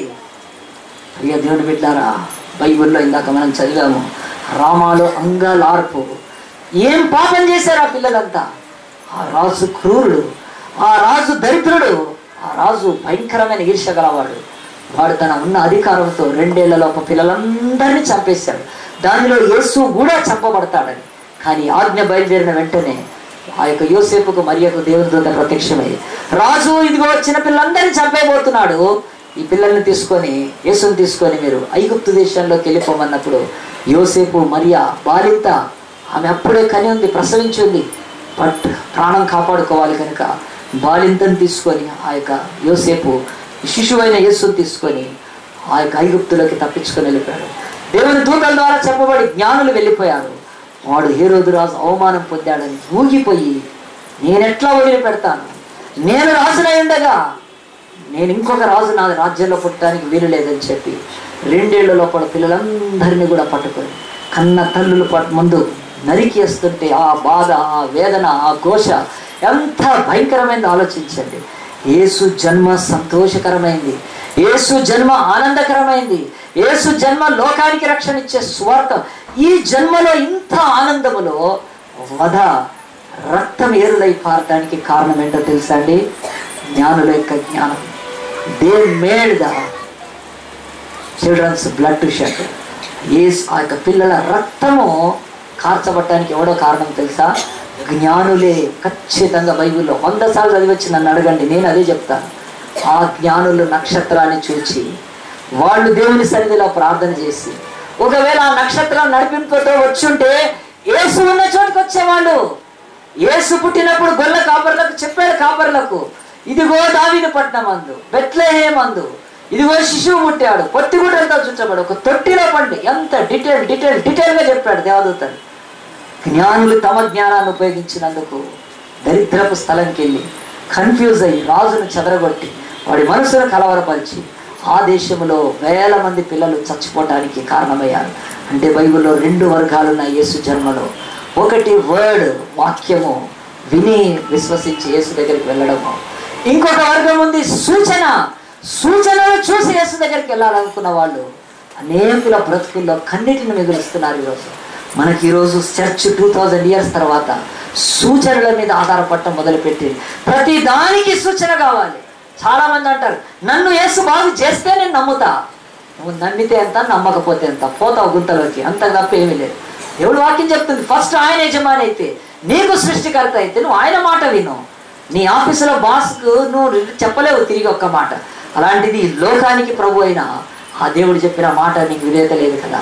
నీకు ఫస్ట్ సైన్ కావాలి. నాకు ఉద్యోగం వస్తే యేసుని నమ్ముతా, నాకు స్వస్థత అయితే నేను యేసుని నమ్ముతా, నాకు మేలు జరిగితే యేసుని నమ్ముతా, నేను పెళ్లి అయితే నాకు పిల్లలు పుడితే యేసుని నమ్ముతా.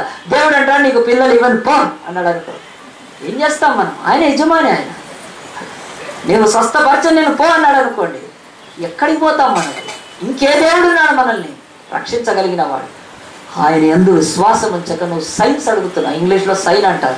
సైన్ అంటే సూచనలు అడుగుతున్నారు ఈరోజు లోకమంతా. ఆ యొక్క నక్షత్రం అనే సూచన చూచి వాళ్లకు వాక్కు లేదు గనక యెరూషలేములో 2 సంవత్సరాలలో పిల్లల యొక్క రక్తం కార్చడానికి కారణమయ్యారు. ఈరోజు కూడా చర్చకు వచ్చే వాళ్ళందరికీ కూడా యేసు జన్మలో ఒకే మెసేజ్. నువ్వేం కోరుకుంటున్నావు? Sign are word. దేవుని వాక్యము భూమి ఆకాశం గతించిపోతాయి కానీ దీనిలో వాక్కు పొల్లైన సున్నాయిన తప్పిపోకుండా గతించిపోకుండా నెరవేర్తని చెప్తున్నాడు ఈ బైబిల్లో దేవుడు. అంతేకాదు గడ్డి ఎండును పువ్వు రాలును, దేవుని వాక్యం నిరంతరం నిలుచును. ఈ వాక్యాన్ని నమ్ముకుంటే నీ జీవితంలో ఇంకా అలాగున గొర్రెల కాపర్లు పోయి చూస్తారు, అట్ట చూస్తాను యేసు ఆశీర్వాదాన్ని పొందుకుంటావే తప్ప సైన్స్ సూచనలు కావాలి మనకు, చిన్న అద్భుతాలు కావాలి, అవి కావాలి ఇవి కావాలని ఈరోజు లోకంలో అలాంటి వాళ్ళను క్యాష్ చేసుకునే దొంగలు అనేకులు బయలుదేరారు. ఒకరోజు ఒక ఆమె చాలా బాధపడుతుంది. సిస్టర్ ఏమిటంటే తిడుతున్నారు, పొద్దున్న నుంచి తిడుతున్నారు. పొద్దున్న నుంచి మరి FM రేడియో బాగా నడుస్తుంటుంది, టీవీ ఛానల్స్ నడుస్తుంటాయి, పొద్దున్న నుంచి మరి చాలా ఉద్యోగాలు బస్సులు తిరుగుతుంటాయి. కానీ పొద్దున్న నుంచి మధ్యాహ్నం వరకు ఎవరైనా తిడతారా అండి? తిడతా ఉంది, నీ అని తిడతా ఉంది, బాగా తిడుతుంది. మధ్యాహ్నం ఆపేస్తే మధ్యాహ్నం మళ్ళీ సాయంత్రం వరకు తిడుతుంటే ఆమె నాకు చెప్పింది, మాస్టర్ గారికి తిడుతుందండి. మరి ఏం చేద్దాం? ఆ దరిద్రం నేను అనుభవించాలి. ఇది తిట్టే నిన్ను కాదమ్మా నన్ను తిట్టినట్టే అనుకున్నాను. ఇది 2 రోజులు తిట్టిందండి. ఎందుకో తెలుసా అండి? ఎందుకంటే తిడుతుందంటే ఈమె 1,00,000 రూపాయలు ఎగ్గొడితేనో, లేకపోతే ఆమె బంగారమో నెక్లెస్ ఎత్తుకొని పోతేనో, లేకపోతే ఇంకేదైనా పెళ్లి సంబంధం అది ఇది ఇస్తానని ఇయ్యనందుకో, ఇవేమి కాదండి. లేకపోతే వచ్చి మెత్తని జుట్టు పట్టుకొని దోపి తంతేనో కూడా కాదు. అది తిట్టడానికి అంత కారణం అంటే నిజంగా వాళ్ళ జీవితంలో ఒక భయంకరమైన నిరాశ వాళ్ళను ఆవరించింది. అందు గురించి అట్లా తిట్టింది. ఒక దినం అంతా 2 దినాలు తిట్టింది. చెప్తుంది ఏమైందనంటే ఆయన 2 దినాలు వాళ్ళ ఆయన ఎవరు ఏం చేశారంటే, ఇదిగో ఫలానా దగ్గరికి వెళ్తే నీకు స్వస్థత కలుగుతుందని చెప్పినప్పుడు వాళ్ళు ఏం చేశారంటే డబ్బు ఖర్చు పెట్టుకొని వెళ్ళారు. కాలేదు. ఈ మంది ఆ డబ్బులు నేను ఇచ్చేస్తే ఆటో ఖర్చులను ఆటోలోంచి తీసుకొని వచ్చి ఆటోలో 4 వ్యక్తులు అతను కూర్చోబెట్టుకొని, మామూలు ఏ ఆటోలో కూర్చోలేడు ఆయన. ఆ ఆటో ఎలాంటి ఆటో అంటే అది ట్రాలీ లాంటి ఆటోలోనే తీసుకురావాలి ఆయన. మామూలు ఆటోలో మనం రెగ్యులర్గా తిరిగి ఆటోలో తీసుకురాలేము. ఎందుకంటే శరీరం అంతా చచ్చుబడిపోయింది. ఎట్లా చచ్చుబడిపోయిందంటే ఒకసారి ఆయన ఈపు మీద ట్రాక్టర్ పడింది. ట్రాక్టర్ పడ్డప్పుడు అతనికి బాగా దెబ్బలు గాయాలు తగిలి, ఆ తర్వాత వెన్నుపూసకి ఏమైపోయింది, బాడీ మొత్తం ప్యారలైజ్ అయిపోయింది. మనిషిని ఎత్తి అయితే ఎవరో దేవుడి సేవ ఎవరో చేస్తాడని చెప్పగానే ఆయనను ట్రాలీ ఆటోలో వేసుకొని 200-300 పెట్టి అతను తీసుకొని వచ్చారు. తీసుకొని వస్తే ఏమీ కాలేదు. అతను నిరాశ నిస్పృహత 2 రోజులు ఆటో ఛార్జీలు పెట్టుకొని ఆశపడితే ఏమి కానందుకు ఆ వ్యక్తి ఎవరైతే ఆమెను తీసుకొని వచ్చారో ఆమెను 2 రోజులు తిట్టిందండి. నేను ఎందుకు ఇది చెప్తున్నానంటే అది జరిగింది ఎక్కడో కాదు, ఇక్కడే జరిగింది. ఒకడు వచ్చాడు, వాడి చేతిలో ఏముంటుందంటే ఒక ట్యాబ్లెట్ పీసీ ఉంటుంది, అంటే చిన్న పీసీ. ఇంకో దగ్గర ఇంకోటి ఏమో బూర ఉంటుంది. ఒకటేమో బూర, ఇది బూర ప్రాచీన కాలంది, ఇదేమో ట్యాబ్లెట్ పీస్ ఏమో నవీన కాలంది. అది అర్థం కాగానే ఉంది. వాడు వేసే బట్టలు నల్ల బట్టలు వేస్తాడు కింద, వాడు ఉంటాడే నల్ల చింత ముద్దులాగా. వాడు ఏం చేశాడంటే నీకు బాగైపోతుంది అని చెప్తాడు. వాడు ఏం చేశాడంటే ఖర్చీపులు తెచ్చాడు, వాడు నీళ్లు తెచ్చాడు, వాడు నూనె తెచ్చాడు, వాడు సీడీలు తెచ్చి ఏదో ఏదో ఏదో అయిపోద్దని కొట్టుకొని వచ్చారండి ఇక్కడ దాకా. 2 రోజులు ఆటో ఛార్జీలు వేస్తాయి. మనిషిని ఎత్తుకొని వచ్చి పండుకోబెడితే వాడు ఏదో రంగు కలిపిన నీళ్లు పోసి రక్తం వచ్చిందని చెప్తాడు, అందరూ చప్పట్లు కొడతారు. ఆ తర్వాత వాడు పైసలు వసూలు చేసుకొని వెళ్ళిపోయాడు. అర్థమవుతుందండి నేను ఎందుకు చెప్తున్నాను? వాళ్ళ గుండెల్లో మనసుల్లో దుఃఖాన్ని క్రియేట్ చేశాను. ఎందుకంటే దే వాంటెడ్ ఎ సైన్. యేసు దగ్గరికి వచ్చి సూచన కోరుకుంటున్నారు. నా కాళ్ళు బాగైతే నేను నమ్ముతా, దేవుడు నన్ను బాగేది లేదు పో. కానీ ఆమె తీసుకొచ్చిన నేను చెప్పాను ఎప్పుడు చర్చికి రావద్దు, ఇక్కడ నిలబడి పగలు రాత్రి కూర్చొని ఎంతసేపు వాక్యం చెప్తుంటే ఆ వాక్యం మీద బ్రతుకులు కట్టుకుంటే వాళ్ళు ఉన్నారు. కానీ ఎవరైతే సూచనలు, అక్కడ మీటింగ్లు అయితే ఏమవుతుంది, ఇక్కడ మీటింగ్లు అయితే ఏమవుతుంది, వాడేవాడో స్వస్థపరుస్తాడు, వీడేవాడిని సైన్స్ కొరకు సూచనల కొరకు ఎవరు లాగబోతున్నామో తెలుసా అండి? ఈ జ్ఞానులు అని చెప్పుకునే వాళ్ళ లాగబోతున్నాం మనం. ఒక్క మాట చెప్పి ప్రార్థన చేస్తాను. దేవుని యొక్క వాక్యంలో చూడండి, 1 కొరింథీయులకు రాసిన పత్రిక 1వ అధ్యాయంలో 21వ వచనంలో బైబిల్ అంటుంది, యేసు జన్మ ఇలాంటివి 25 డిసెంబర్లు 10 వచ్చినా నువ్వు దేవుని వాక్కు వినకపోతే ఎన్నడైనా చూడలేవు. నువ్వు దేవుని వాక్యాన్ని జీవితంలో ఆశీర్వాదం కనుక. కొరింథీయులకు రాసిన పత్రిక 1వ అధ్యాయము 21వ వచనంలో దేవుని జ్ఞానానుసారముగా లోకము తన జ్ఞానం చేత దేవుని ఎరగకుండినందున స్వార్థ ప్రకటన అని వెడుతనము చేత నమ్మువారిని రక్షించుటకు దేవుని దయాపూర్వక సంకల్పమైన. ఇక్కడ అన్ని మాటలు కాకుండా నేను ఒక్క మాట చెప్తాను, అక్కడ నుంచి అండర్లైన్ చేసుకోండి. ఇంగ్లీష్లో చాలా క్లియర్గా ఉంటుంది కనుక. లోకము తన జ్ఞానము చేత దేవుని ఎరగకుండినందున బైబిల్ చెప్తుంది. లోకము తన జ్ఞానము చేత, ఆనాడు యేసు పుట్టిన నాడు కూడా జ్ఞానులు, మహాగొప్ప జ్ఞానులు వచ్చి రక్తము చిందింపజేశారు. చిన్న పిల్లల ప్రాణాలు తీశారు వాళ్ళు జ్ఞానులు వచ్చి. లోక జ్ఞానం వెర్రితనము కనుక దేవుడు అంటాడు లోకము తన జ్ఞానము చేత దేవుని ఎరగకుండింది. మన జ్ఞానం అంతా ఎక్కడ ఉందనంటే తొండమున్న దాన్ని, తోగున్న దాన్ని మొక్కడంలోనే మన జ్ఞానం బయటపడుతుంది. బాబాగాడు నక్కడంలోనే. వాడు పొద్దునంతా పూజలు, రాత్రి అంతా విలాస విందులేస్తాడు. వాడు కూర్చున్న వాళ్ళకి ఇట్లా ఇట్లా ఇట్లా నేర్పిస్తాడు. ఇలాంటి వాళ్ళని మన జ్ఞానం అంతేనండి. దేన్ని పడితే కానీ దేవుడు అనుకునేది జ్ఞానము. ఏదో సూచనలు చూసి దేవుడు అనుకోని మోసము మాయల్లో ఉంటే దేవుడు అంటాడు యేసు జన్మలో కూడా జరిగింది ఇలాంటిది. 2 సంగతులు. ఒకటి వినాలి వర్డ్, దేవుని వాక్యం ఈ రోజు వరకు ఉంది. ఏ చర్చిలో వాక్యం ఉంటుందో ఆ చర్చికి రెగ్యులర్గా వెళ్తే నీ బతుకులో బాగుపడతావు. ఎక్కడైతే అది జరుగుతుందని మాయలు చేసి సైన్స్ చూపించి డబ్బులు దండుకొని కర్చీఫ్లు అమ్ముతారు. ఎక్కడ కూడా బైబిల్లో లేదండి. ఎక్కడ పౌలు పేతుల్లో కర్చీఫ్లు నూనెలు అమ్ముతారు. ఆ నూనెలో ఏమీ ఉండదు. విశ్వాస సహితమైన ప్రార్థన రోగిని స్వస్థపరచును కనుక ఎక్కడ నూనె స్వస్థపరచదు, ఎక్కడ కర్చీఫ్లు స్వస్థపరచవు.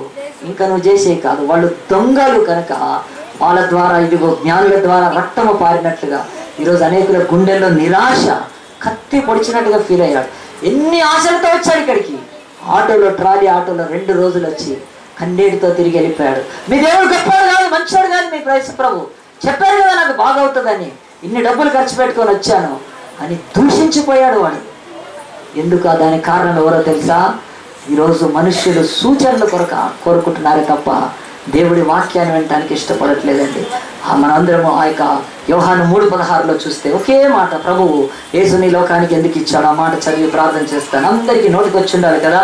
దేవుడు లోకమును ఎంతో ప్రేమించెను కాగా ఆయన తన అద్వితీయ కుమారుని యందు పుట్టిన వాని యందు విశ్వాసం ఉంచి ప్రతివాడును నశింపక నిత్య జీవం పొందినట్లు ఆయన అనుగ్రహించి కదండి. ఆ యొక్క యోహాను సువార్త 3:16లో మీరు తీసిన దాంట్లో ఒక్క వాక్యం నోట్ చేసుకోండి. బైబిల్ చెప్తుంది దేవుడు లోకమును ఎంతో ప్రేమించాను కాగా ఆయన తన అద్వితీయ కుమారునిగా పుట్టిన వాని యందు విశ్వాసము ఉంచు అంటున్నాడు. చూసేవాడు కాదు. స్టార్ ఎంత పెద్దగా ఉంది, చెట్టు ఎంత పెద్దగా ఉంది, డెకరేషన్ ఎంత పెద్దగా ఉంది, ఆ తర్వాత కేక్ ఎంత పెద్దగా ఉంది, పియానో ఎంత పెద్దగా ఉంది, గిటార్లు ఎంత ఉన్నాయి, ఇవి చూడటానికి చర్చికి ఎన్నడూ రావద్దు నువ్వు. బైబిల్ అంటున్నాడు నా కుమారుడిని ఎందుకు ఇచ్చానో తెలుసా? బైబిల్ అంటది విశ్వాసం ఉంచు ప్రతివాడు సిలువను చూసేవాడు కాదు, మెదక్ లాంటి గుళ్ళను చూసేవాడు కాదు. బైబిల్ అంటుంది విశ్వాసం ఉంచు ప్రతివాడు నశింపక నిత్య జీవము పొందినట్లు ఆయనను అనుగ్రహించాను. ఇదే యోహాను సువార్త 6వ అధ్యాయంలో ఒక మాట, ఇది కూడా మీ గురించి చెప్తున్నాను, గుర్తుపెట్టుకోండి. 47వ వచనం, విశ్వసించు వాడే నిత్య జీవము కలవాడు, చూచినవాడు కాదు, వీక్షించినవాడు కాదు, విశ్వసించు వాడే. 6:47లో బైబిల్ చెప్తుంది. ఈరోజు దేవుడు అడుగుతున్నాడు, యేసు జన్మను ప్రపంచమంతా ఆనందిస్తుండగా యేసు జన్మలో నీకు సూచన కావాలా? యేసు జన్మలో నీకు వాక్కు కావాలా? అంటే the birth of Christ is given for as a word. The birth of Christ is never given for a sign. యేసువే సూచన, మనకు కన్యకకు పుట్టడమే సూచన, సిలువ ఎక్కడమే సూచన, పేదవాడిగా శిష్యుల పాదాలు కడగడము సూచన, గుడ్డుకుంటూ వాళ్ళ దగ్గర ఏకాన్ని తీసుకోకుండా స్వస్థపరచడమే సూచన, ఈ లోకంలో కుష్ఠరోగులందరినీ తరిమి పారిస్తే వారిని పోయి కౌగిలించుకున్నాడు, అది సూచన. యేసులో సూచనలు చూడండి, అలాంటి ప్రేమ కలిగిన దైవ సేవకుల సూచనలు చూడండి.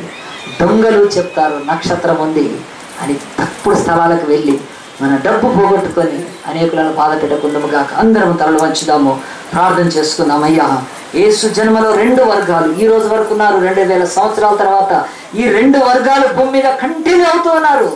మొదటి వర్గము వాక్యం వినటానికి ఇష్టపడేవాళ్ళు, వింటేనే విశ్వాసం కలుగుతుంది. 2వ వర్గము సైన్స్ చూస్తారు, నక్షత్రాలను చూస్తారు, లోకము యొక్క పోకడలను, అద్భుతాలను, సూచక్రియలను, మహత్కార్యాలను మనుషుల కంటికి కనిపించేది చూచి అలాగున మోసపోయి అదిగో ఆ హేరోదు రాజు దగ్గరికి వెళ్ళి రక్తము పారేరే రీతిగా ఈరోజు అనేకుల బ్రతుకులను ఛిద్రం చేస్తున్నారు. గొర్రెల కాపర్లు మాత్రం విన్నారండి. ఒక్కసారి నీ గుండె మీద చేసుకొని నువ్వు ఏమింటున్నావు? వాక్యం వింటున్నావా? ఏదో చూడాలని వస్తున్నావా? అయితే నీ బ్రతుకంతా నిరాశతో మిగిలిపోవచ్చు. ఏదో వినాలని రా. బైబిల్ చెప్తుంది, వినుట వల్ల విశ్వాసం కలుగుతుంది. గొర్రెల కాపర్లు విన్నారు. ఏమి విన్నారు? దేవుని యొక్క వాక్యంలో చూస్తే వాళ్ళు దేవుని యొక్క సన్నిధిలో దేవదూతలు చెప్పిన మాట విన్నారు. దావీదు పట్టణమందు నేడు మీ కొరకు రక్షకుడు పుట్టి ఉన్నాడు, దానికి ఇదే మీ కానవాలు. ఆ దేవదూతలు ఫోటోలు చూపించలేదు, వీడియోలు ఏమీ చూపించలేదు. They spoke, the shepherd's heard, that's all. ఈరోజు దేవుని వాక్యము ప్రకటింపబడుతూ ఉంది, నువ్వు వినాలి. నమ్మితే నువ్వు ధన్యురాలవు, నమ్మితే నువ్వు ధన్యుడవు, నమ్మకపోతే అది నీ ఇష్టము. అంతేకాని నీకు చర్చ్ ఎప్పుడు సూచనలు చూపించదు. అలాంటి సూచనలు చూసిన వాళ్ళు సూచనలు ఉన్నన్ని రోజులే వస్తారు, సూచనలు లేని రోజు పోతారు. కనుక దేవుడు సూచనలు, ఒకే సూచన, కన్యక గర్భం ధరించడమే సూచన. ఇమ్మానుయేలు అయిన దేవుడు నీతో నాతో ఉండడమే సూచన. నువ్వు కన్నీటితో ఉన్నప్పుడు, నీ భర్త నీ తల్లిదండ్రులు వదిలిపెట్టినప్పుడు కూడా ఆయన ఆదరించగలిగిన దేవుడు. నిరుద్యోగంలో ఒక దేవుని యొక్క సన్నిధిలో నువ్వు విలపిస్తున్నప్పుడు ఒక వాక్కు నిన్ను ఆదరిస్తుంది. ఆది యందు వాక్యం ఉండెను, వాక్యము దేవుడై ఉండెను, వాక్యము శరీరధారి అయి కృపా సత్య సంపూర్ణుడుగా మన మధ్య కొద్ది కాలం కొరకు 33.5 ఏళ్ల కొరకు నివాసం చేశాడే.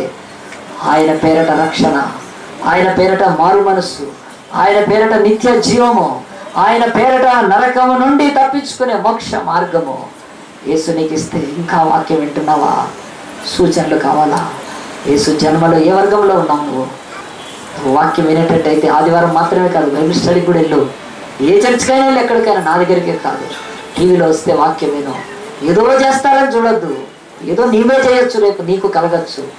విశ్వసించడం ద్వారానే మన బ్రతుకులో ఆశీర్వాదం కలుగుతుంది. ఒక్క తీర్మానం చేసుకుందామా? నిజమే దేవా, నీ దాసుడు మాట్లాడుతున్న మాట కరెక్ట్. ఎంతమంది మమ్మల్ని మోసం చేసి మా డబ్బులు దండుకున్నారు నాయన దొంగ సేవకులు. ఆ యొక్క సూచనలు వద్దు నాయన మాకు. సూచనలకే మహాసూచన నీ ప్రేమ నాయన, నీ సిలువ సూచన నాయన. ఒక పాపి కొరకు పాపి స్థానంలో నాయన నువ్వు రక్తం కావడం సూచన కాదా?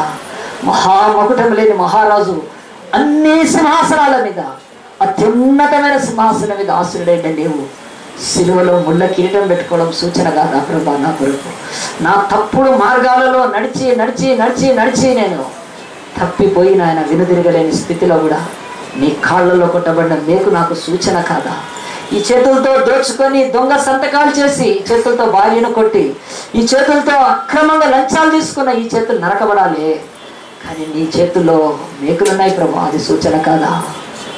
ప్రభా, రోగినైనా నన్ను, పాపినైనా నన్ను నీ పరమ ప్రేమతో ప్రేమిస్తున్నావే, ఇది సూచన కాదా యేసయ్యా?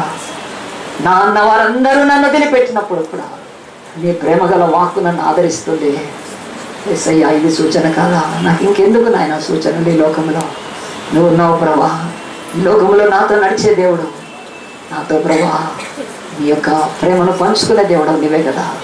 నేను ఎందుకు విశ్వాసం ఇస్తాను ప్రభా, నాకు సహాయం చేయమని. నాకు వద్దు నాయన సూచనలు వద్దు. ఇట్లా జరిగితే అట్లా జరిగితే, అక్కడికి పోతే ఇక్కడికి పోతే అంతా మాయ. ఖర్చీపులు నూనెలు అమ్ముకునేదంతా మాయ.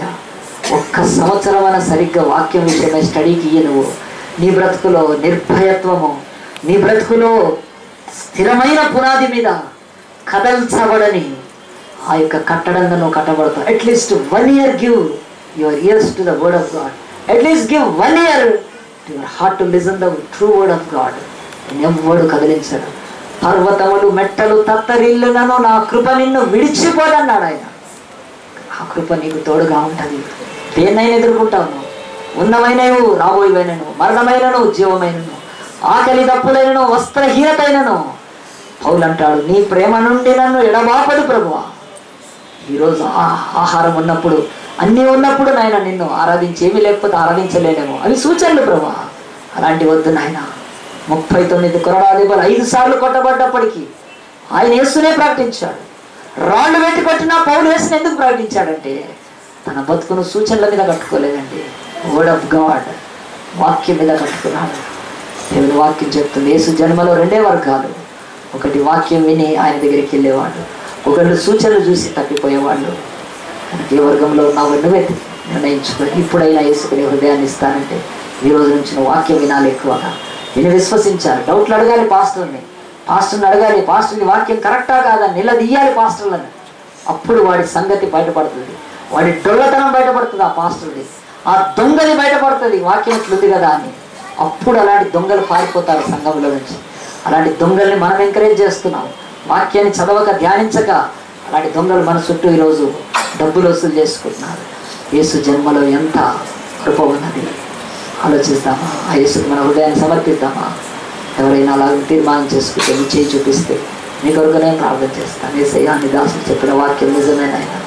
దేవునికి మహిమ కలుగునుగా. ఇంకా ఎవరైనా ఉంటే దేవుని వాక్యం వినండి. మొదట నేను మాట్లాడేది వినండి. దేవునికి సన్నిధిలో దేవుడు నిన్ను దర్శిస్తున్నాడు.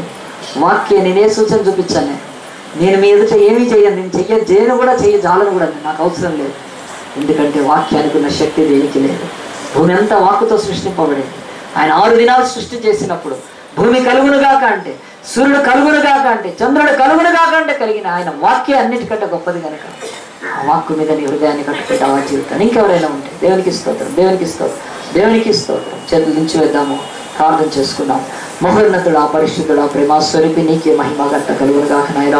నీ జన్మలో 2 వర్గాలు ఉన్నాయని ప్రభా. అతి జ్ఞానవంతులని చెప్పుకొని ఈ లోక శాస్త్రాలను నాయన పాండిత్యాన్ని పొందిన పరమ జ్ఞానులు నాయన తప్పిపోయారు నా తండ్రి. కనుక లోకము తన జ్ఞానముతో నిన్ను ఎరుగకుండినందుననే ప్రభా ఈ లోకానికి నువ్వు దిగి వచ్చావు నాయన. నువ్వు చెబుతావు, ఆ మాట మేము వినాలి ప్రభా. అంతే వినుట వల్లనే విశ్వసించిన మేము విధేయత చూపి అయ్యా మేము తండ్రి విన్నవించుకొని విడుదల పొందుతాం కనుక అయ్యా ఈ సంఘంలో ఇంకెవ్వరు నా తండ్రి సూచనల కొరకు సూచనల మీద ఆధారపడి ప్రభా నాయన వారి తండ్రి తమ జీవితాల్లో నాశనం ఉన్నాయి, తమ జీవితాల్లో దుఃఖాన్ని తెచ్చుకోకుందరు కాక నాయన. అయ్యా ఆకాశ నక్షత్రాన్ని చూసి ప్రభా నాయన తప్పుడు స్థలాలకు వెళ్ళిన రీతిగా మేము వెళ్ళకుందము కాక నా తండ్రి. నీ వాక్యం నిలకడగా ఉంది. నా భారతదేశంలో స్వాతంత్రం ఉంది. నీ వాక్యం ప్రకటింపబడుతూ ఉంది. బైబిల్ అవైలబుల్ ఉంది. 105 భాషల్లో ఉంది నాయన. భారతదేశ భాషలో తమ మాతృభాషలో చదువుకొని తెలియని భాషల దగ్గరికి వెళ్ళి అడిగి వారు వాక్యములో విశ్వాసము ద్వారా ప్రభా నీ యొక్క రాజ్యాన్ని సంపాదించుకుంటకు మీరే సహాయం తెచ్చారు. విశ్వసించువాడే నిత్య జీవం గలవాడు. విశ్వసించడానికే నీ కుమారుని ఇచ్చావని నేను నమ్ముతున్నాను కనుక ఎవరైతే చేతులెత్తి అట్టి మంచి తీర్మానం చేసుకున్నారో మరి ఇక ఈ సంవత్సరం అంతా నేను న్యూ ఇయర్లో రెగ్యులర్గా చర్చ్ ప్రేయర్ అయ్యా తండ్రి మరి ఆ యొక్క బైబిల్ స్టడీకి వెళ్ళుదురు కాక నాయన మంచి వాక్యం విని ధ్యానించి వారి జీవితాల్లోని ప్రతి కష్టాన్ని నాయన ప్రతి వ్యతిరేకతను ప్రతి వ్యాధిని నాయన విశ్వాసం ద్వారా పోగొట్టుకుంటారు సార్. పుట్టు గుడ్డలు కూడా విశ్వాసం ద్వారా చూచారు నాయన. చనిపోయిన వారు లేచారు నాయన.